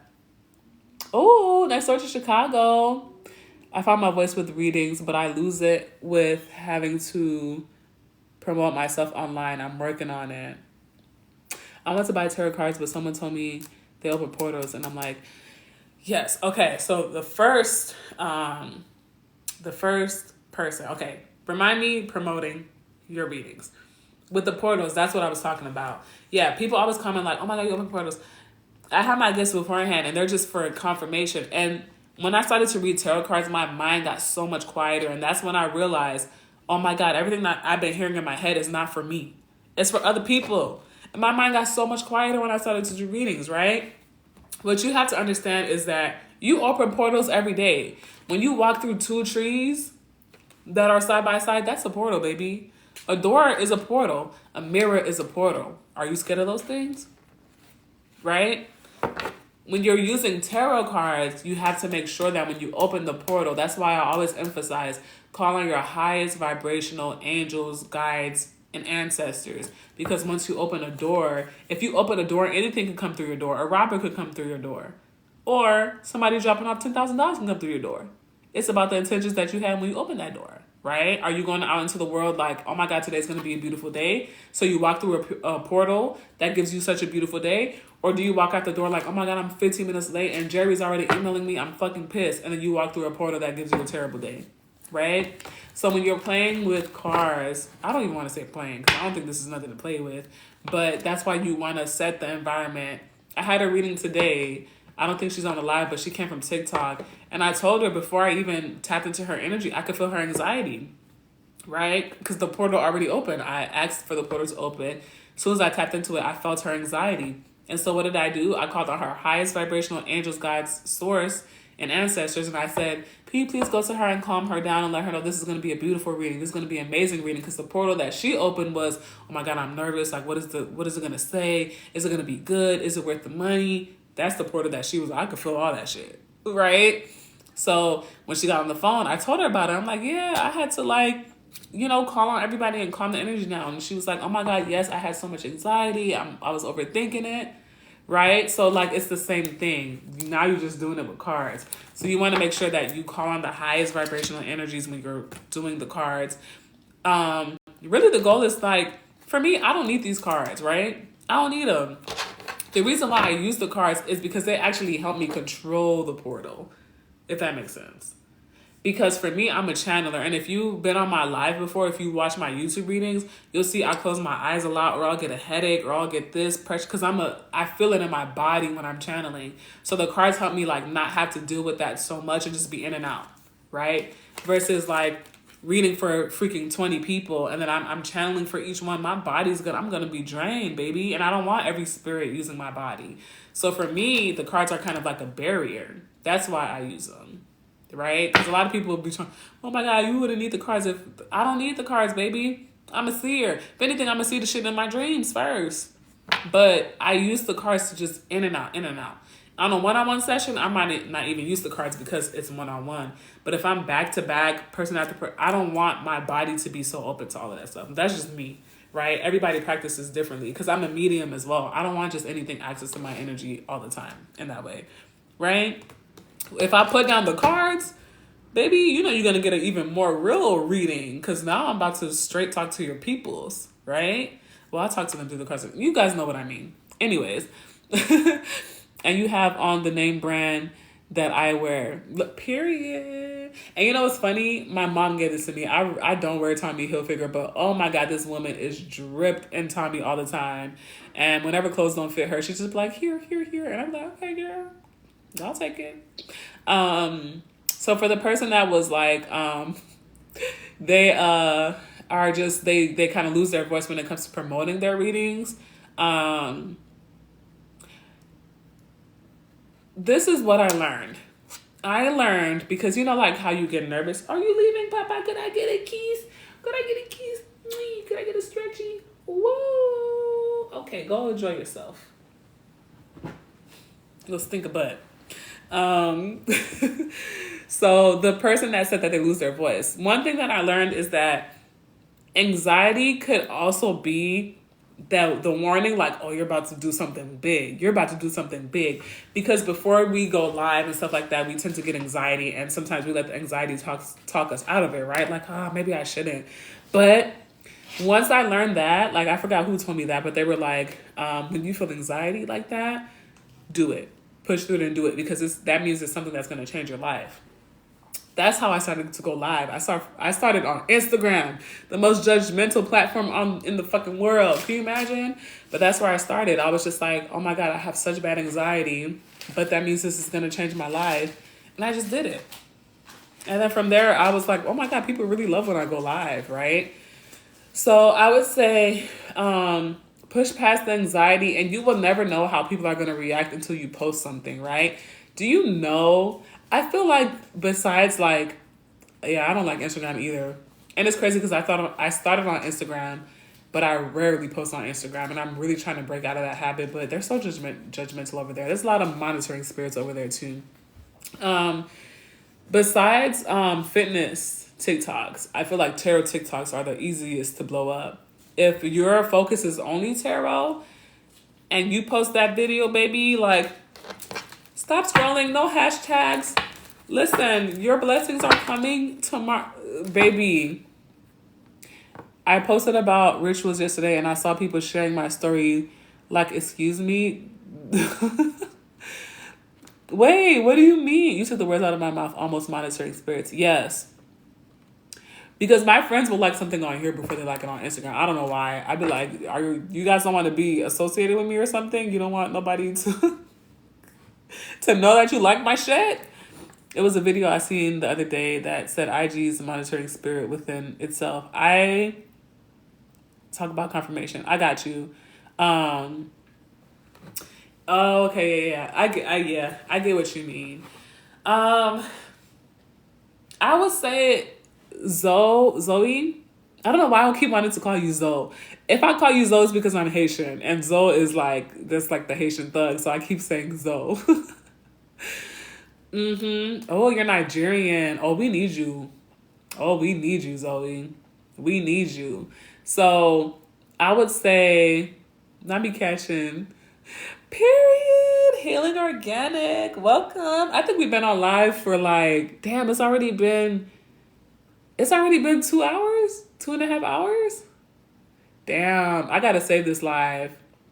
I'm gonna post it on TikTok. I keep saying that shit. Instagram, where all the monitoring spirits are. um, I feel like, okay, let me just clear my mind. So on TikTok, um, it's easy to get discouraged, right? Especially because it's based on views and things like that. But I promise you, like, the girlies don't lie. If you're consistent, you will blow up. The first time I went viral on TikTok, it was on accident. I got 1 million views on a video talking about how I was sick. And that was actually when I was going through my spiritual attacks, but I didn't know it at the time. I thought I was physically sick, right? And then the second time, I was just consistent. I was just like, I was clearing my drafts, actually, because my phone was about to crash. I was like, let me just clear my drafts, which forced me to be consistent. I was just like, okay, let me just clear a video a day, 2 videos a day, and then I blew up again. And that's how you guys found me. That's on this live, right? So consistency, I'm not going to lie. I'm going to talk about that real quick. Consistency, I'm not going to lie. The girl just be saying it, and I'd be like, girl, fuck you. It's true. It's true. It's true. But also, Zoe, don't be afraid to test things out. Like, you did a ritual, so maybe do a tarot card the next day, or maybe do just education the next day, and see what your audience like relates to. See what your audience relates to. Like, as right now, like when you're just like not really getting that many views, just explore. And I want to say something else. You have to just like, when I was posting on TikTok, I was just like, nobody in the world exists. I was going to post. I already missed the YouTube wave. I'm not about to miss the TikTok wave, is what I told myself. Because I would have been a millionaire if I had fucking stuck to my YouTube channel back in the days. But I was like, I'm not going to miss the TikTok wave. TikTok is changing lives right now. I know I'm somebody that's not meant to work a 9 to 5. I know I'm somebody that's supposed to reach a collective. So I have no choice but to post. And honestly, I was posting because I was like, I'm healing myself by doing this. I'm using my throat chakra. I'm putting myself out there. I'm a Leo rising, right? I wasn't comfortable with that. I hate the spotlight. But I was like, I got to do it. That's one of my missions here, is to be comfortable in the spotlight, right? So I was just like, I'm just going to keep posting. Right? Me too. I'm a social media manager too, and my social medias are so ugly. I was like, nobody's going to believe that this is my career. I wasn't doing shit with my platforms. And then I was like, wait a minute, I'm a social media manager, marketer. Why am I willing to put so much time into other people's platforms but not mine? I had to ask myself that. And then I realized that I was putting other people first again, even my career, because in real life, I always put people first. And then I was like, bitch, I'm doing it again, because I'm doing all this social media marketing stuff for other people, but I'm not applying none of it to my damn Instagram. Really? Yes. And then I was like, okay, well, let me stop letting social media use me, and let me use social media. Now, I still do social media work, but I wake up and I take care of my social media first, because luckily I could choose my hours. I take care of my social media first, and then I go to them, because I wasn't having no creative juice left. I didn't even want to look at social media by the time I finished with theirs, and I was just like, fuck it. But now I was like, oh, the trick is, let me wake up early as if I'm going to a 9 to 5, work on my shit like it's a 9 to 5, and then work on their shit. I've been doing this shit for 5 years now, and I'm just now starting to take care of my social media. Girl, what's wrong with us? That's not cute. Yes, especially because I low-key hated social media before I even got into that. It was somebody that saw that I was good at it, and they were like, oh, you should do this. But before, remember, I had my awakening in 2012, so I was walking around like, get off the phones. They're stealing your energy. Get off the phones. And they were like, oh, we'll pay you this much for social media. I said, okay, say less. Say less. Yes. Morning rituals have changed my life. I could see, and my ancestors are not fucking playing with me. When I wake up in the morning and I put myself first and I stretch my body and I sit with my ancestors and then I work on my stuff, I always get clients that week. Always. The minute I sleep until 9 o'clock, wake up, start clocking in, it goes to shit. Like, my spirit team is not playing no more. They're like, if you put yourself second, you will not see no abundance. If you put yourself first, you will see abundance, right? Girl, that's so funny because I was always so ashamed to say I was a social media manager because people would be like, let me see your accounts. And I'd be like, now I can hide behind my TikTok because I got numbers. But the way that I would just post, I wouldn't put no damn, girl, I would not look up the hashtags. I would just throw shit up. I wouldn't even put no damn cover photo on there. I'd be like, girl, just post the shit. I don't care. Oh, thank you. I'm trying because I didn't want to be in the spotlight. So I was just like, I don't care what it looks like. But now I'm just like, let me take it seriously. And for the person that said they want to be creative, but the monitoring spirits, I understand. I understand that because I would do the same. I used to get a lot of hate from people because of my art. I went to private art school for college. And I never thought I was good enough. People will always be like, oh my God, your work is so amazing. But I just never thought I was good enough. I don't know why. Imposter syndrome, just terrible, terrible thing to have, right? But then I got into the habit of, I don't want to share my art because I don't want nobody to steal my shit. I don't want nobody to copy it. So I'm just not going to do it. Where did that get me, girl? Now I'm just not creating art at all, which is my purpose here. If you're creative, you have a gift from God. And God wants you to birth that shit. That's why you get ideas. That is a gift from God. You have to birth it, right? So don't let the idea of somebody possibly stealing your content or mimicking it stop you because they could never do it like you. They will never be able to do it like you. They will never be able to do it like you. And you're doing yourself a disservice by not birthing that thing, right? You're doing yourself a disservice. And then when the idea, because creative ideas do jump from person to person, when the idea jumps to somebody else, you're going to be pissed. Like, oh my God, I thought about that and now this person got all this money and if I would have birthed it, you know what I'm saying? I get you. I was stuck for 10 years. I was so depressed. I was so mad at God. Like, where did my creativity go? Where did my juice go? What I would suggest, first of all, is do you have anything around you that inspires you, right? Because it took me a very, very long time to realize that I got uninspired once I graduated college because I didn't have nobody artistic around me. So do you have people around you that inspire you creatively? Or do you take yourself to creative places to inspire yourself?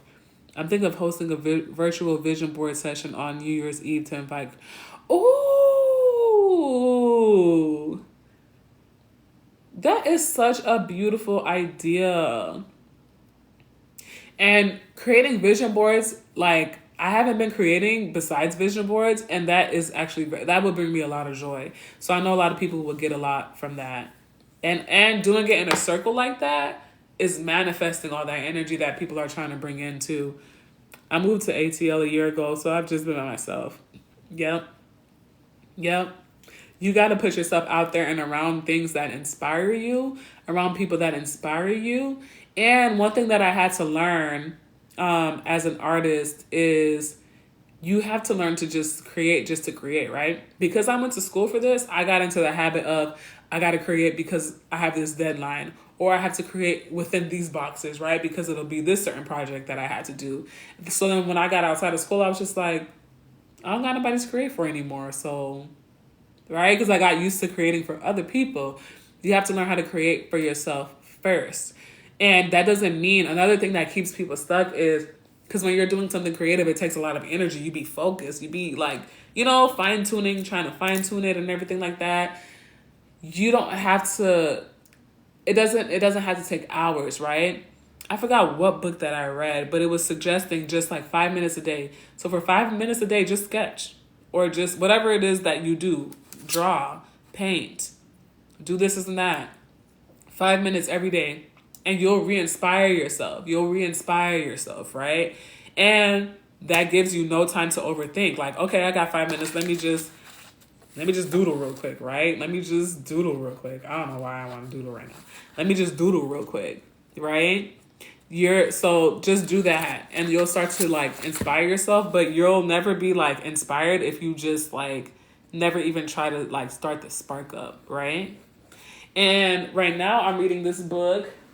I'd be so scared to read this book because everybody be like, it changed my life. But oh my God, it takes so much work. I can't get past chapter 2. I'm like, girl, this is a lot of work. This is a lot of work. But everybody keeps saying it changes your life. And the reason why I really want to do this, I'm probably going to start a series breaking down this book, is that it teaches you how to collaborate your Julia Cameron. It teaches you to collaborate your spirituality and your art. When I read the first chapter, I was like, oh my God. Because I'm not going to lie, I was so mad at Spirit for a while because I'm like, okay, fine, I'm supposed to be a healer, but why did you take away my creativity? Why did you do that? I want to be an artist. I love art. I love creating. I don't want to just only be a healer, right? I was so mad at Spirit because I felt like it was a trade-off. I was like, okay, but why can't I create?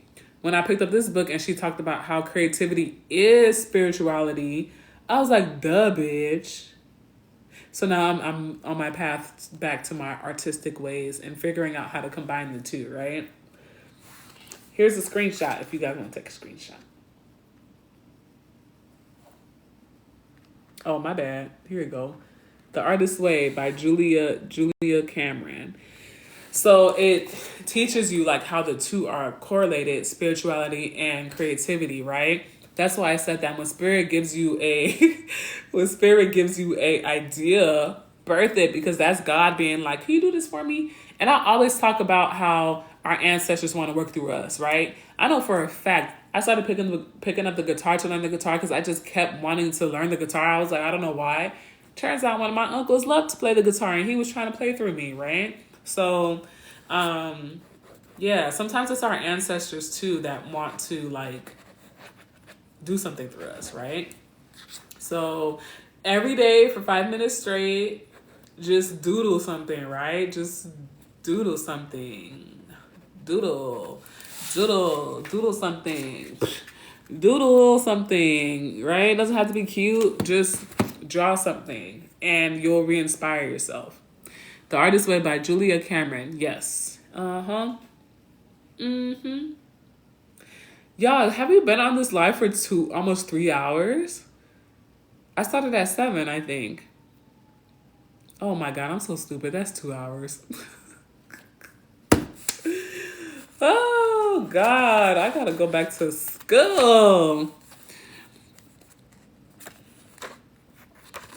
Do I have readings on astrology? Oh, let me write this down. Because you're the second person to ask me. Yeah, right? It's almost been 3 hours. That's crazy. Okay. Thank you. Because I was like, am I tweaking or has it been almost 3 hours? So, okay, let me tell you guys something. Somebody asked me about synchronicities. Could I talk about synchronicities? This is a synchronicity right here.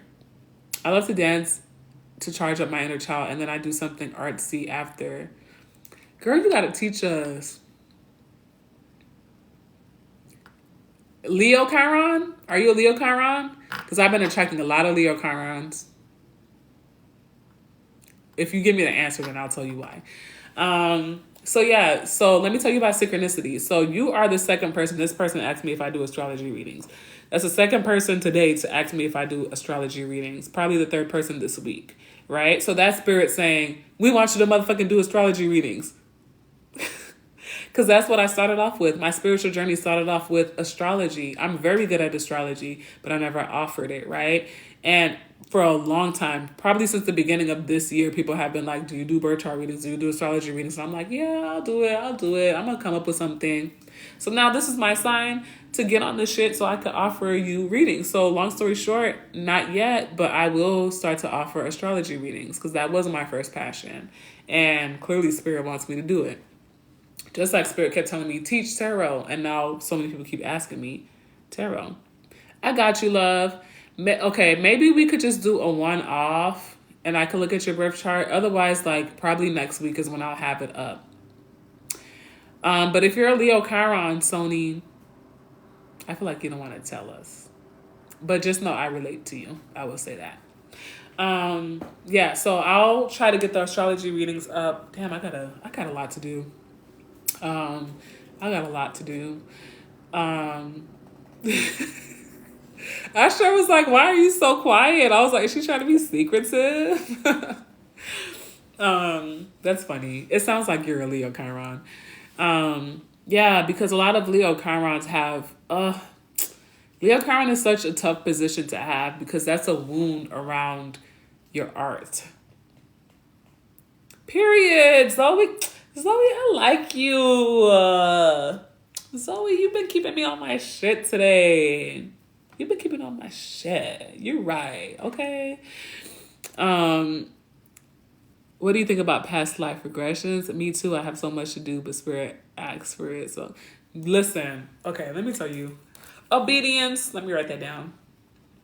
Past life regressions. I think they're pretty cool. I think they're a really good tool for people to understand, especially if you're somebody that has 12th house placements. I think that past life regressions are very good for those people because 12th house placements are hidden, right? That's the hidden house. So a lot of the times your trauma and your life lessons are not even yours. They're ancestral or they're from a past lifetime or they're from when you were in your mother's womb. So you don't even remember, right? I haven't done a professional past life regression before, but I have done a past life regression meditation. I think I found the video on YouTube. Oh, Chiron Scorpio.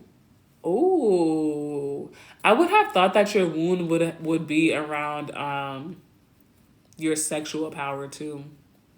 And that's in your 10th house. If you heal your Chiron, you need to look up how to heal your Chiron because that's going to elevate your career plentiful.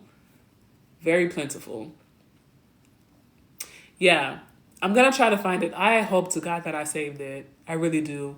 But I did a past life regression video and I don't think Cafe Astrology shows it to you. Does it? I remember one of these sites, I was like, oh, they don't even show you your Chiron.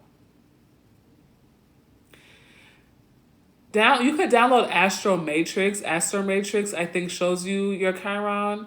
I don't think a Cafe Astrology shows your Chiron. Sony, let her know. Because I remember one of those popular sites didn't even show you.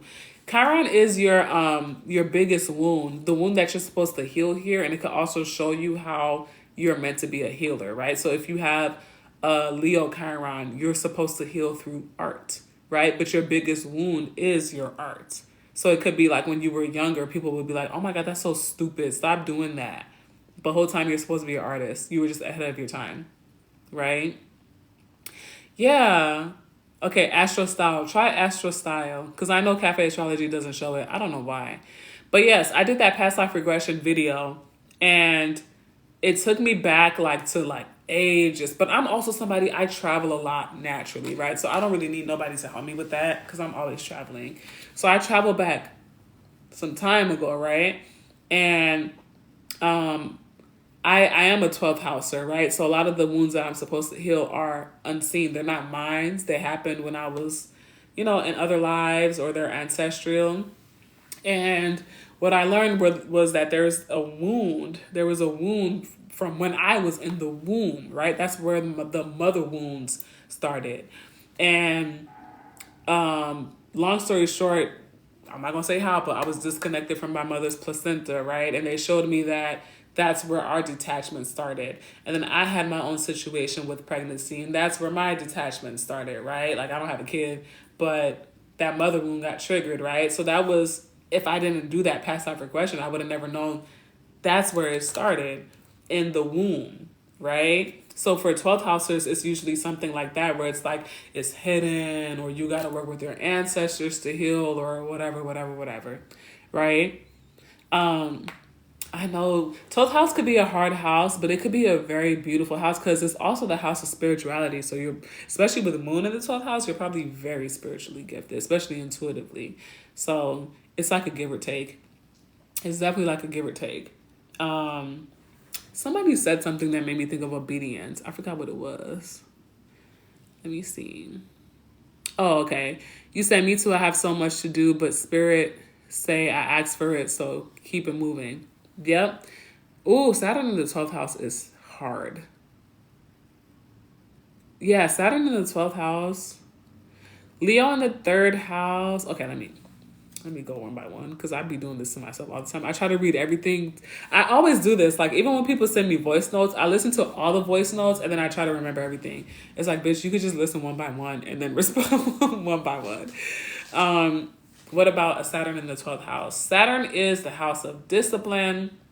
It's the house of boundaries. It forces you to become an adult, right? 12th house is hidden, the self-undoing house, the spiritual house. So I would say with Saturn in the 12th house, Saturn in Capricorn is beautiful because you're literally walking karma, but also karma will slap you in the ass real quick. In the ass. Take it how it resonates. But with 12th house Saturn, I would say definitely watch out for how you put yourself in situations by I'm hearing like by disrespecting your own self. By disrespecting your own self.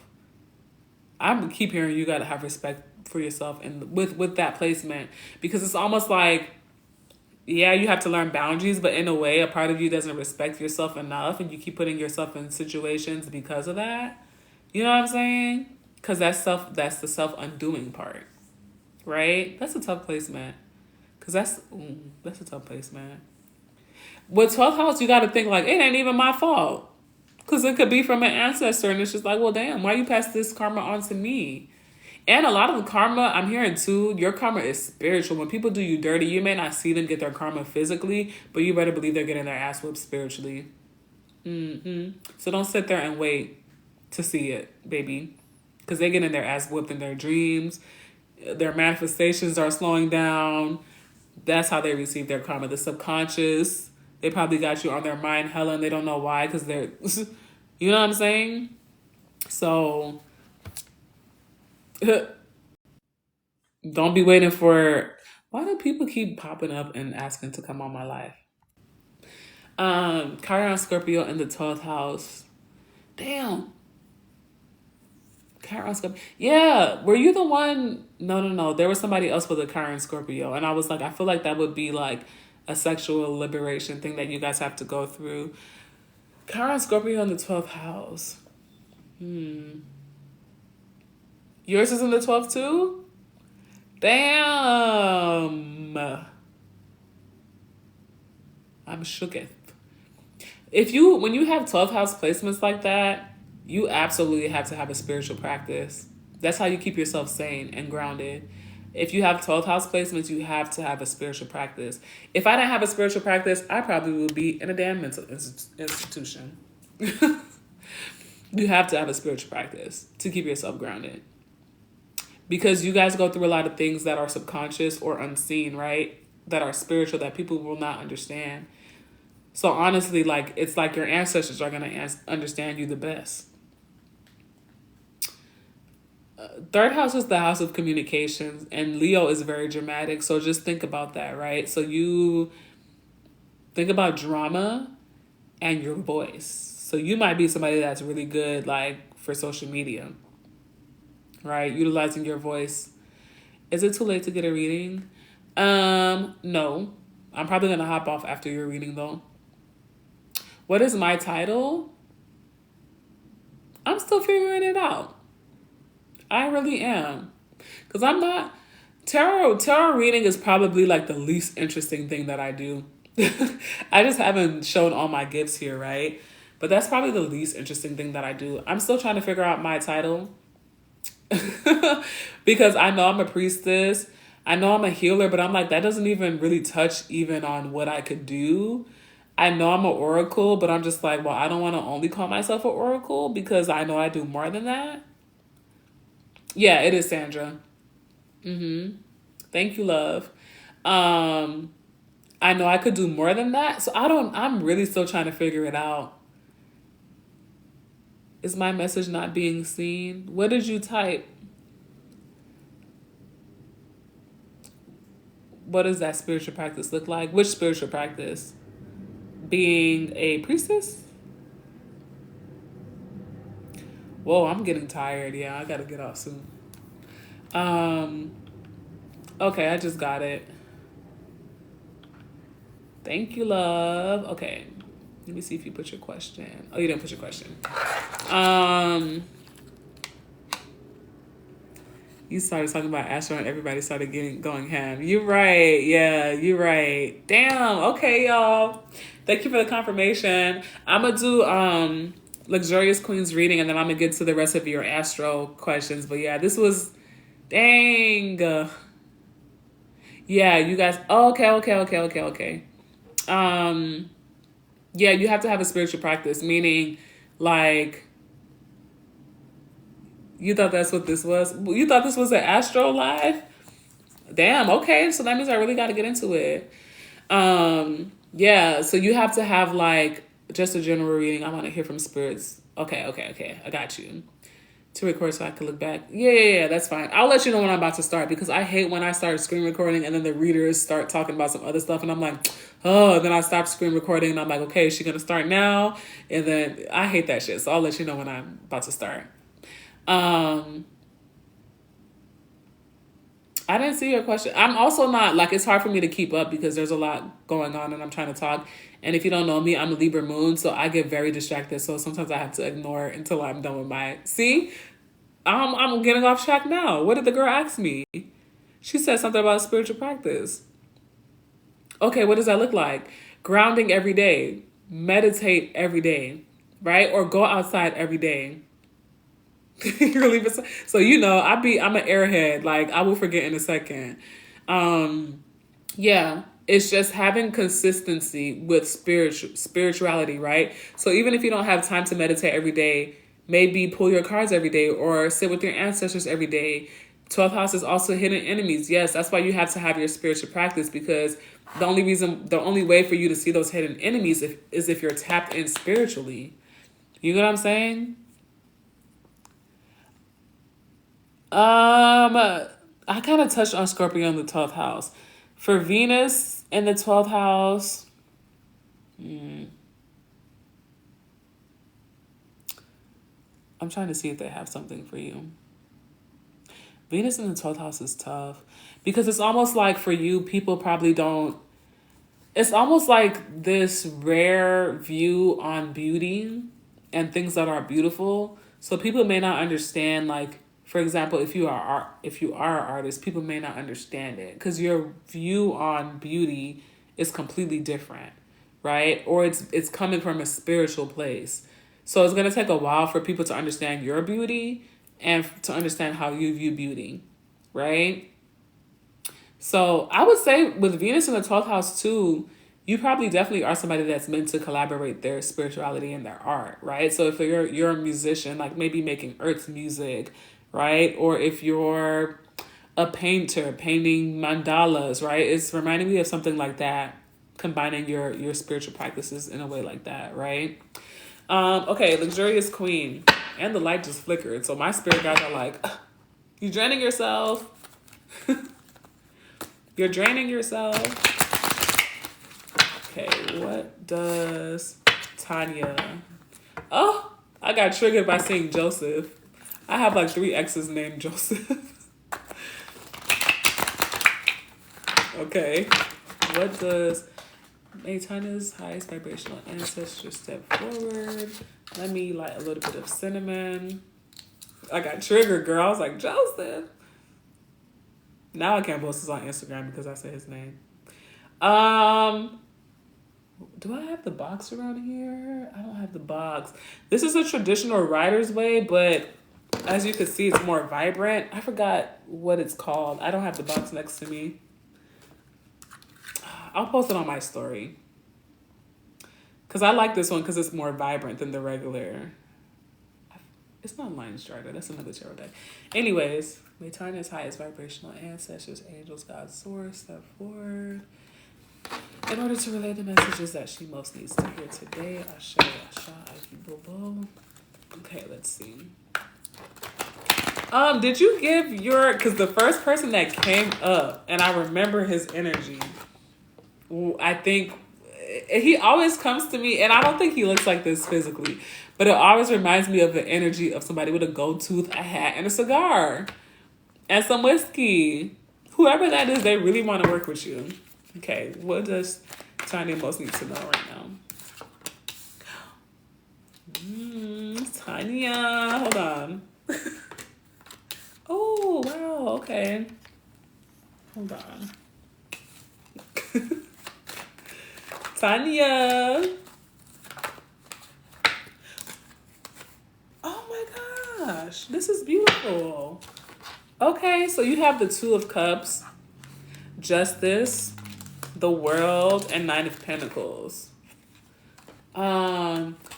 What I'm hearing is that, like, because they said obedience, but when they said that, they're saying that your obedience will be, oh my God, I'm hearing a lot right now.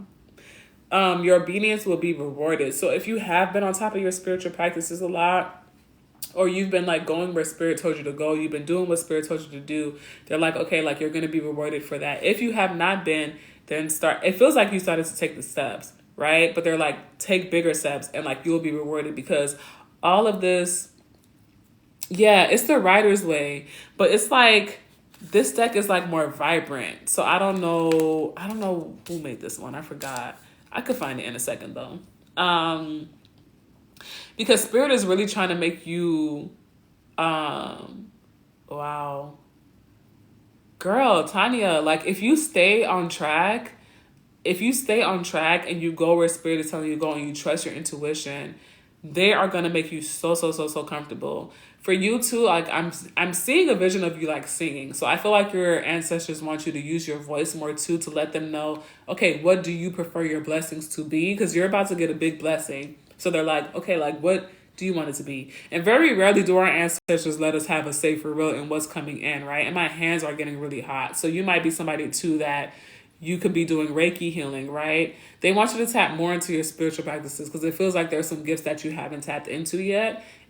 Look into your hands, because my hands keep getting hot. Okay, yes. Okay, so they're, because they were like happy. They're like, okay, like you've been obedient. Like I kept hearing obedience. If you continue to be obedient, even if it is coming in and you're like, it's slow or you haven't seen it, just keep being obedient because they're about to bless you. If you're not in a partnership yet, with the Two of Cups, this could either be like a business partnership, a contract, or a lover coming in. I'm not gonna lie, as soon as I saw it, I was like, oh, this feels like it's a connection, right? Because you have the Two of Cups and you have Justice. Two of Cups is very much, it is, how much was my readings? It's 24 or 4 reading. I forgot what I said. You probably got to scroll up. I think it was 15 for a mini. With Two of Cups and the scales right there, like Two of Cups is very much, I pour into you, you pour into me. I love you, you love me. Versus like, I'm pouring into you, like, can you give me space to talk about me? And da-da-da-da. Thank you, 15 for a mini. Like it's an equal give and take. And then you have the Libra scales there too. It's like Spirit is like, they might have swept things away from you, right? But they're like, now everything that's going to come in is going to be balanced. Now everything that comes in, even if you look at the animals on this card, right? When you think of a lion, you think of like fire, roar. When you think of the bull, you think of like earth. They have a human on there, right? So all aspects, everything earthly, everything spiritual is going to be balanced that's coming into your life right now. They're literally like, your ancestors are very, very happy with you right now. But they want you to not give up. Like, even if you don't see it coming in quickly. This could even be like a collaboration as far as business that's coming in for you. If not, it is a connection. But whatever this is, whatever this is going to be like a very, very, Okay, so you have consciousness, and then you have strength. Strength came out reverse. So that's why I feel like for you too, Luxury, or Tanya, I keep calling you Luxurious Queens. I just really like your name. For you, it's going to be very important for you not to let your mind win any battle. What are their thoughts with me right now? Are they happy? They're very, very happy. But they are giving you a warning too, to continue to take the reins when it comes to your mind. Because it feels like your mind could kind of like win battles sometime and kind of cause you to not sabotage but overthink your way out of things. So they're saying like your main thing right now, they want you to still continue to control your mind, right? Because your mind is your most powerful asset. If you let it too loose, if you let it just do whatever it wants to do, that's when things in your life are going to feel chaotic. But let's see what else they're bringing in really quick. They're very happy. And whoever that ancestor is, this masculine energy. But you know what? I will say, mind clutter, I do overthink a lot. Okay. I will say with this grandpa energy, it's funny because every time he comes, he's like smiling. He has a cigar in his damn mouth. But it's reminding me of somebody that you kind of have to be careful with. Not that he means any harm, but he's very much so like, yeah, because I feel like I remember his energy because he's coming to me the same way that he came to me the first time. And I remember him being somebody that would help you a lot with finances, with money, like business. He reminds me of my grandpa because my grandpa does the same thing, right? So like he's somebody that's going to help you like with material, earthly material. But he has this energy of, so then what are you going to give me? Which every ancestor you work with, right? Usually we feed them, before we ask them for a blessing. But he's pretty much like, so what are you going to give me? So just be careful with that energy because it's like, and like I said, I don't feel like he would ever do anything like harm, but it's just like, you got to come with the guns if you want the guns to be given type of energy. Like, oh, you want me to do that?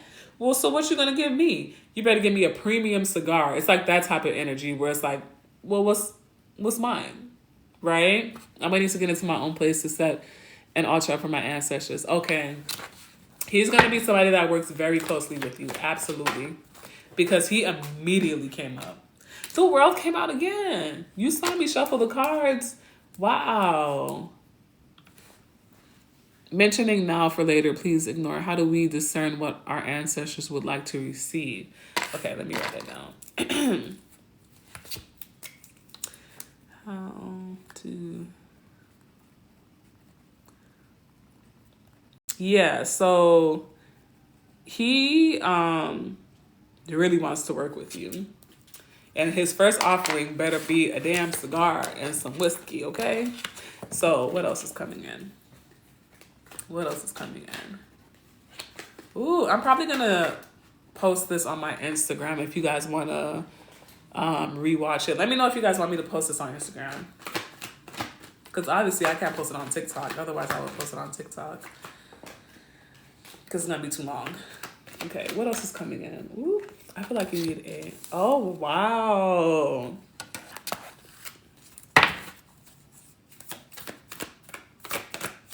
I feel like you're being rewarded too because you actually like followed your passion. Yeah, success going forward. So you have the World, you have Eight of Wands, which is about action, moving forward. Then you literally have going forward. And then you have success. You're being rewarded for finally like following your passions and following your spiritual path, right? Taking steps towards your spiritual path. Be ready for things to go fast. I don't know why I'm hearing promotion. So if you have a business, and my hands keep getting hot. Like it's reminding me of money too. Like hot hands, right? Like hot hands. Like you could attract a lot of money right now. So stay on your promotion is what they're saying too. This is a good time for you to promote if you have a business or if you have a side hustle or if you have a passion. Right now is a good time to promote it. But be ready for like they're about to start flipping shit. Flipping and dipping. Because it feels like your abundance was kind of delayed too. Yeah. You've been worried about it. You've been overthinking it. Like, okay, like, am I going down the right path? Should I stay on this path? Should I continue with this business? Should I blah, blah, blah, blah, blah, right? They're about to start flipping things like left and right like crazy for you, right? But that's why they keep saying to control your mind too, because with the way that things are about to happen, you can get scared, right? A lot of us be asking for stuff over and over and over again, and then when spirit puts it in front of us, because it's so big, we get scared. Just like how you guys keep asking me for these tarot classes. I've been asking to be a damn entrepreneur since I was 15, and then spirit's like, here you go, here's a way to make money, and I'm like, oh, That's kind of scary though. Can you make something smaller for me? Can you make it a little bit easier? No, you're not gonna be able to do that, baby. So think big and be ready for big, is what they're saying. Be ready for big, because you see how much abundance. Can you cut it up like baby food? Exactly. Like, I don't think I could swallow that. Can you make it a little bit smaller, please? Can you mash it for me? They're like, girl, if you don't take this damn freaking turkey leg, even though you didn't grow no teeth yet and you're only 5 months old, if you don't eat this damn turkey leg. But you see how much abundance is around this I think it's a panther. Right? Like, what they're bringing in is big. Right? So you have to...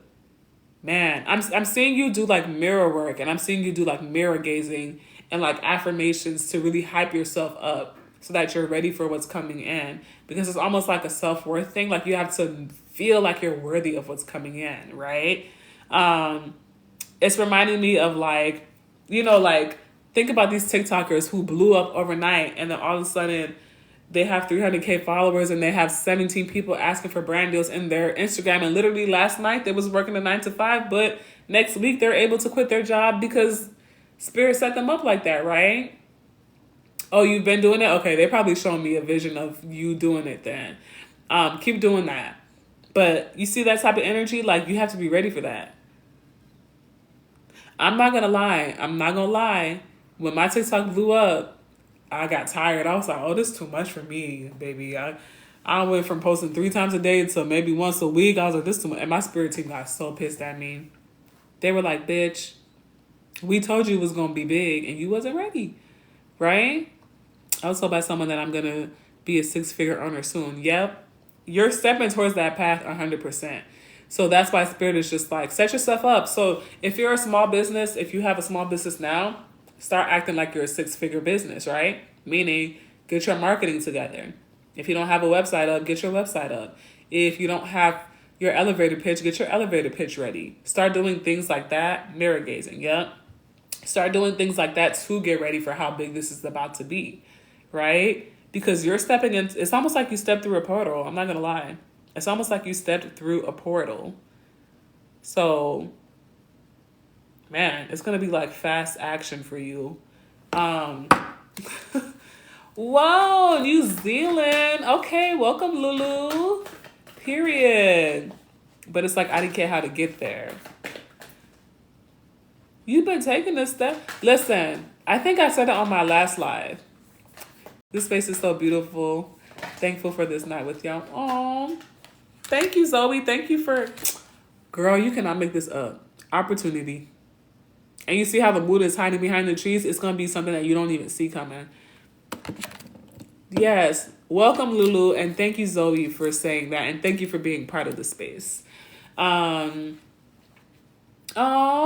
Virgo Plant Mom. I'm happy you caught a live. I need to get more consistent with these lives.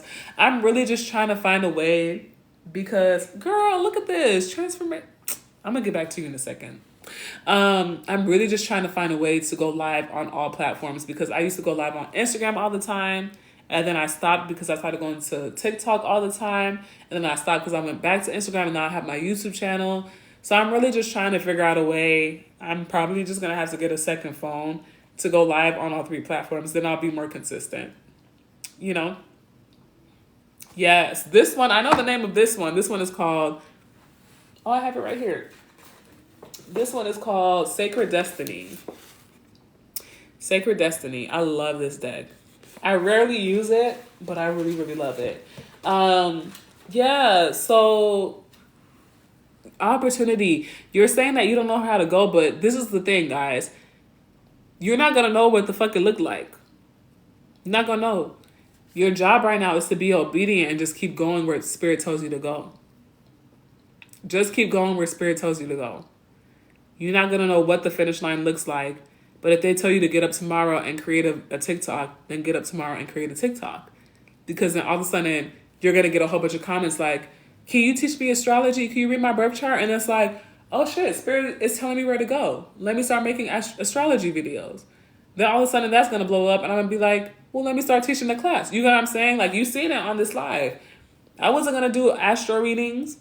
But I have so many confirmations just from this live, and I'm like, okay, Spirit wants me to go that way next. Got it. I'm going to just go. I don't know why, but I'm going to just go. Right? So just keep taking the small steps. Like because they showed you being hesitant. You were hesitant because this wanted to come out upside down. You're hesitant about the steps that you're taking. Just take them with confidence because this is where you're going. Success is right after it. That's where you're going. You go into the path of success. I've been thinking of a way to connect my gifts with doing hair. What are your spiritual gifts? What are your spiritual gifts? You know what I want to do? I really want to start helping people.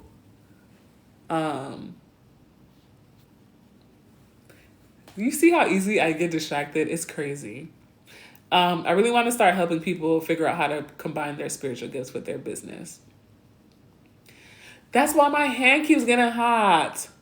Girl, you talk about you don't know. Come on now. That's why my hands keep getting hot. You're Haitian. I know you heard your mama say not to let everybody touch your hair. Pa ki te tout moun manye tetou. Parce que it's gonna break your hair. It's gonna break your hair. Right? I was always taught don't let everybody's hand in your head because some people's hands are not meant for your hair, right? When my mom used to say that, I'd be like, oh, what do you mean? Like, is it because some people's hands are rough? Spiritually, not everybody's meant to touch your crown. You're healing through your hands whenever you do somebody's hair. I know a girl that does that had the same thing, right? Because Spirit kept telling me that she needed to protect her hands more. She needed to watch her hands more. She was like, oh, I do hair. Okay, yeah, you're in people's crowns all the time. If they have shit attached to their crown, that's going on your hand, right? So you need to be cleansing yourself up to your elbows, preferably, every time you finish up a client. Spiritual, like just put some salt in your hand when you're washing your hands and wash it, right? What did I tell this girl? It was something to where we were like, okay, like your healing is in your hands, right? So maybe like you start to add a little bit of like, for example, if you look into Reiki, because my hands can get hot. I do Reiki, so that's a sign for me that I'm in front of another Reiki practitioner too. Then you could introduce Reiki into the services, right? You could do a wash, right? A Reiki healing head wash. Reiki healing head wash. I'll wash your hair and also send you Reiki healing energy as I'm washing your crown. That's a very intimate thing to do, right? When you're somming, like, right? That's beautiful. A Reiki healing, what? That's beautiful. That's beautiful. And I think the girl that I was talking to, she was saying that every time somebody sat in her chair, they would just speak. That's a form of healing too, right? That's a form of healing too. It's almost like therapy. Like a lot of us like be like, oh my God, why do people just come to me and dump on me? Because we have natural healing energy. So maybe the people that are sitting in your chair just need somebody to talk to, just need to release. And you naturally have this healing energy, so it's allowing them to release. The Black community needs that, yes. Make it a spiritual experience. We absolutely need that because also, like, I know, because you say you're from Nigeria. I know we all grew up with getting our hair done and they was just yanking the shit and breaking our hair and, you know what I'm saying? So instead, let me take my time. Let me send healing energy to your hair, to your roots. Let me create, you better listen up because I'm about to say something big. Let me create healing herbal blends to help your hair grow. Healing herbal blends.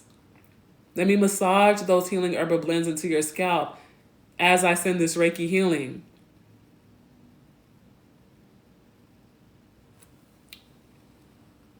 Girl, y'all getting me distracted now.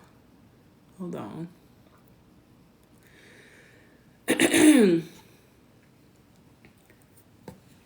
Yes. You was born in New Zealand. Wow. I've always wanted to go to New Zealand. It's so, so, so, so beautiful. Sorry, I got distracted. Virgo Platinum Mom, I saw your question. I'm trying to channel. Zimbabwe. Whoa. You are a, what do you call that shit? I forgot. You're a foreign baddie. Yeah, herbal healing blends. There are so many ways that you can combine healing with your hair stuff. Because that you're just think about it like I am working with the crown chakra. So what could I do to help my client's crown chakra become more clean, become more active, become more whatever, you know? You got it. But you are going down the right path. Absolutely. White African. Okay. So you be doing little moves. You be doing little African moves. Yeah, you got it, Tanya. You absolutely got it. Virgo plant mom.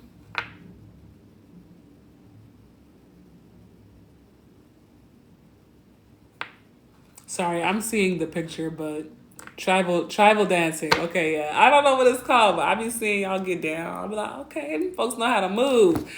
Um,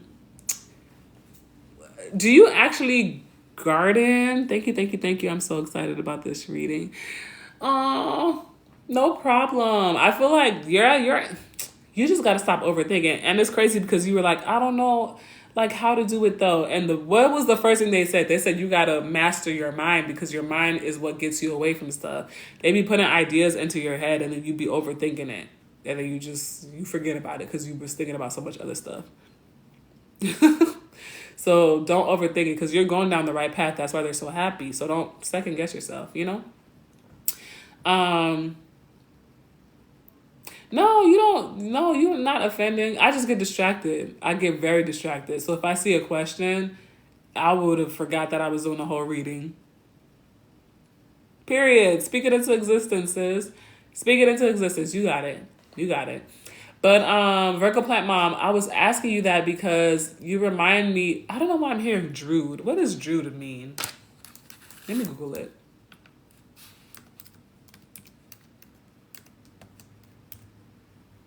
Cause they be yelling stuff at me, and I be like, I don't know what the hell that means. Oh, a priest, magician, or soothsayer in the ancient Celtic religion.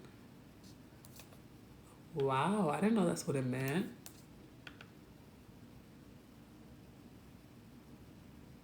A member of an ancient Celtic priesthood, appearing in sagas and legends as magicians and wizards. Oh, look at that. I was like, why did they say druids? It says druids are nature focused, connecting with the land and the magic it holds. That's exactly what I saw. Because I saw you like, gee, I don't want to leave, but my friends are literally begging me to start getting ready. It's okay, sis, because I'm about to probably leave soon too. After I answer this question, I'm probably going to be off. So, so it is definitely okay. It's definitely okay, sis. I appreciate you being a moderator and getting your reading. And I'm going to try to go live tomorrow too. You know that you're able to do Reiki. Usually, like, if you're somebody that tends to hold yourself a lot when you're in pain, or they say that, like, if you were a kid and you used to always sleep with your hands in certain places, you could be a Reiki healer. Like, for example, I would always sleep. I thought I was trying to kill myself when I was a kid because I'm like, why every time I wake up, my hand is on my neck? It's because I knew that I had that throat chakra block, and naturally my body would just place its hand there to heal as I was sleeping, right?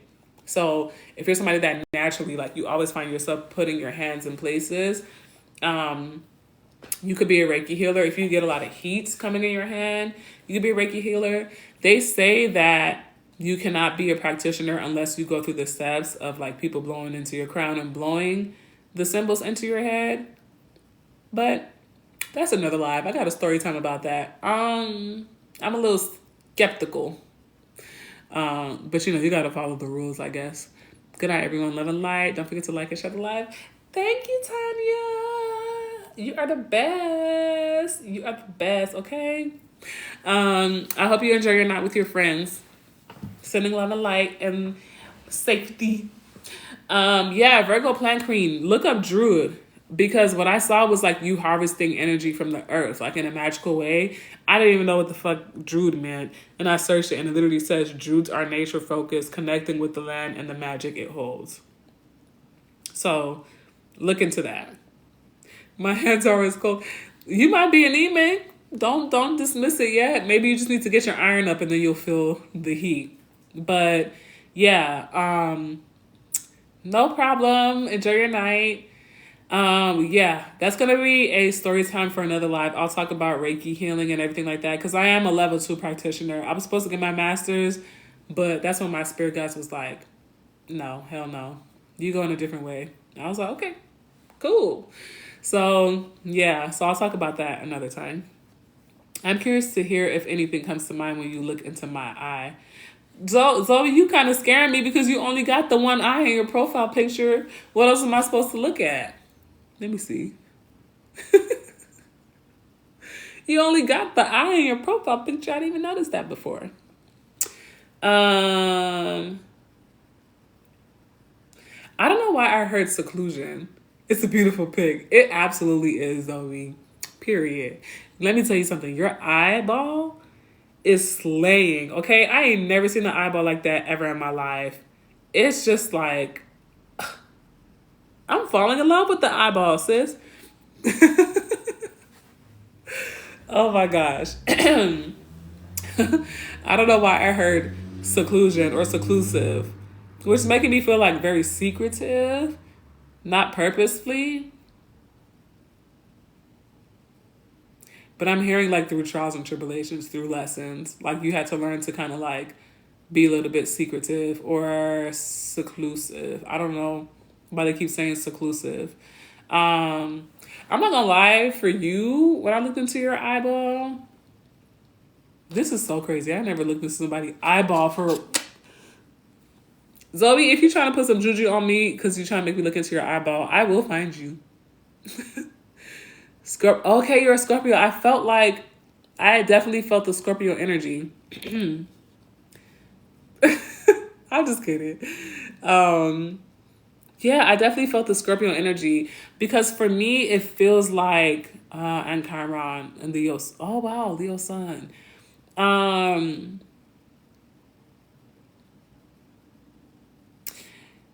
feel like, I'm not gonna lie.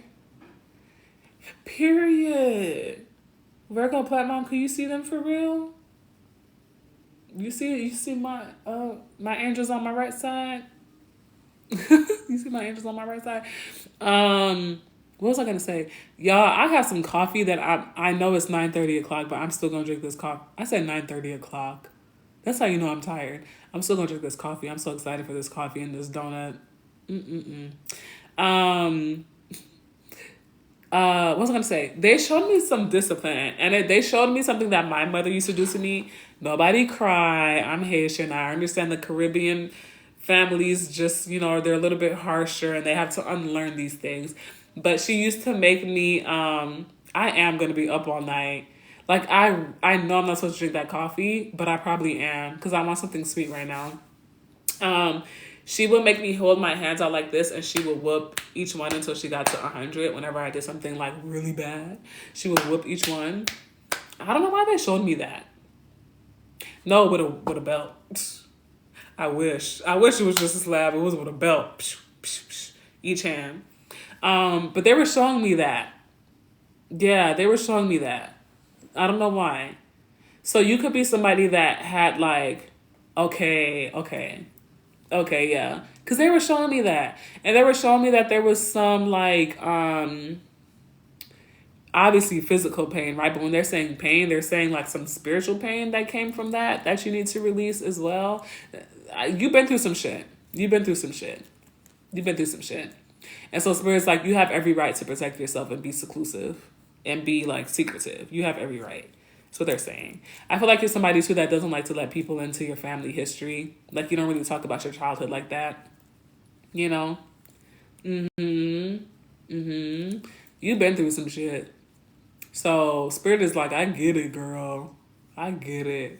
But you're powerful though, Zoe. You just need to you're gonna have to get over that Scorpio if you want to promote your business though. Because that's what's holding you back.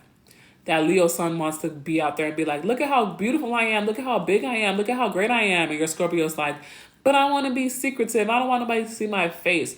If I'm going to post tarot, I'm just going to only show the cards. I don't want nobody to see my face. But your Leo sun is like, I want this. I'm about to put my makeup on and do my hair, and everybody gonna see me.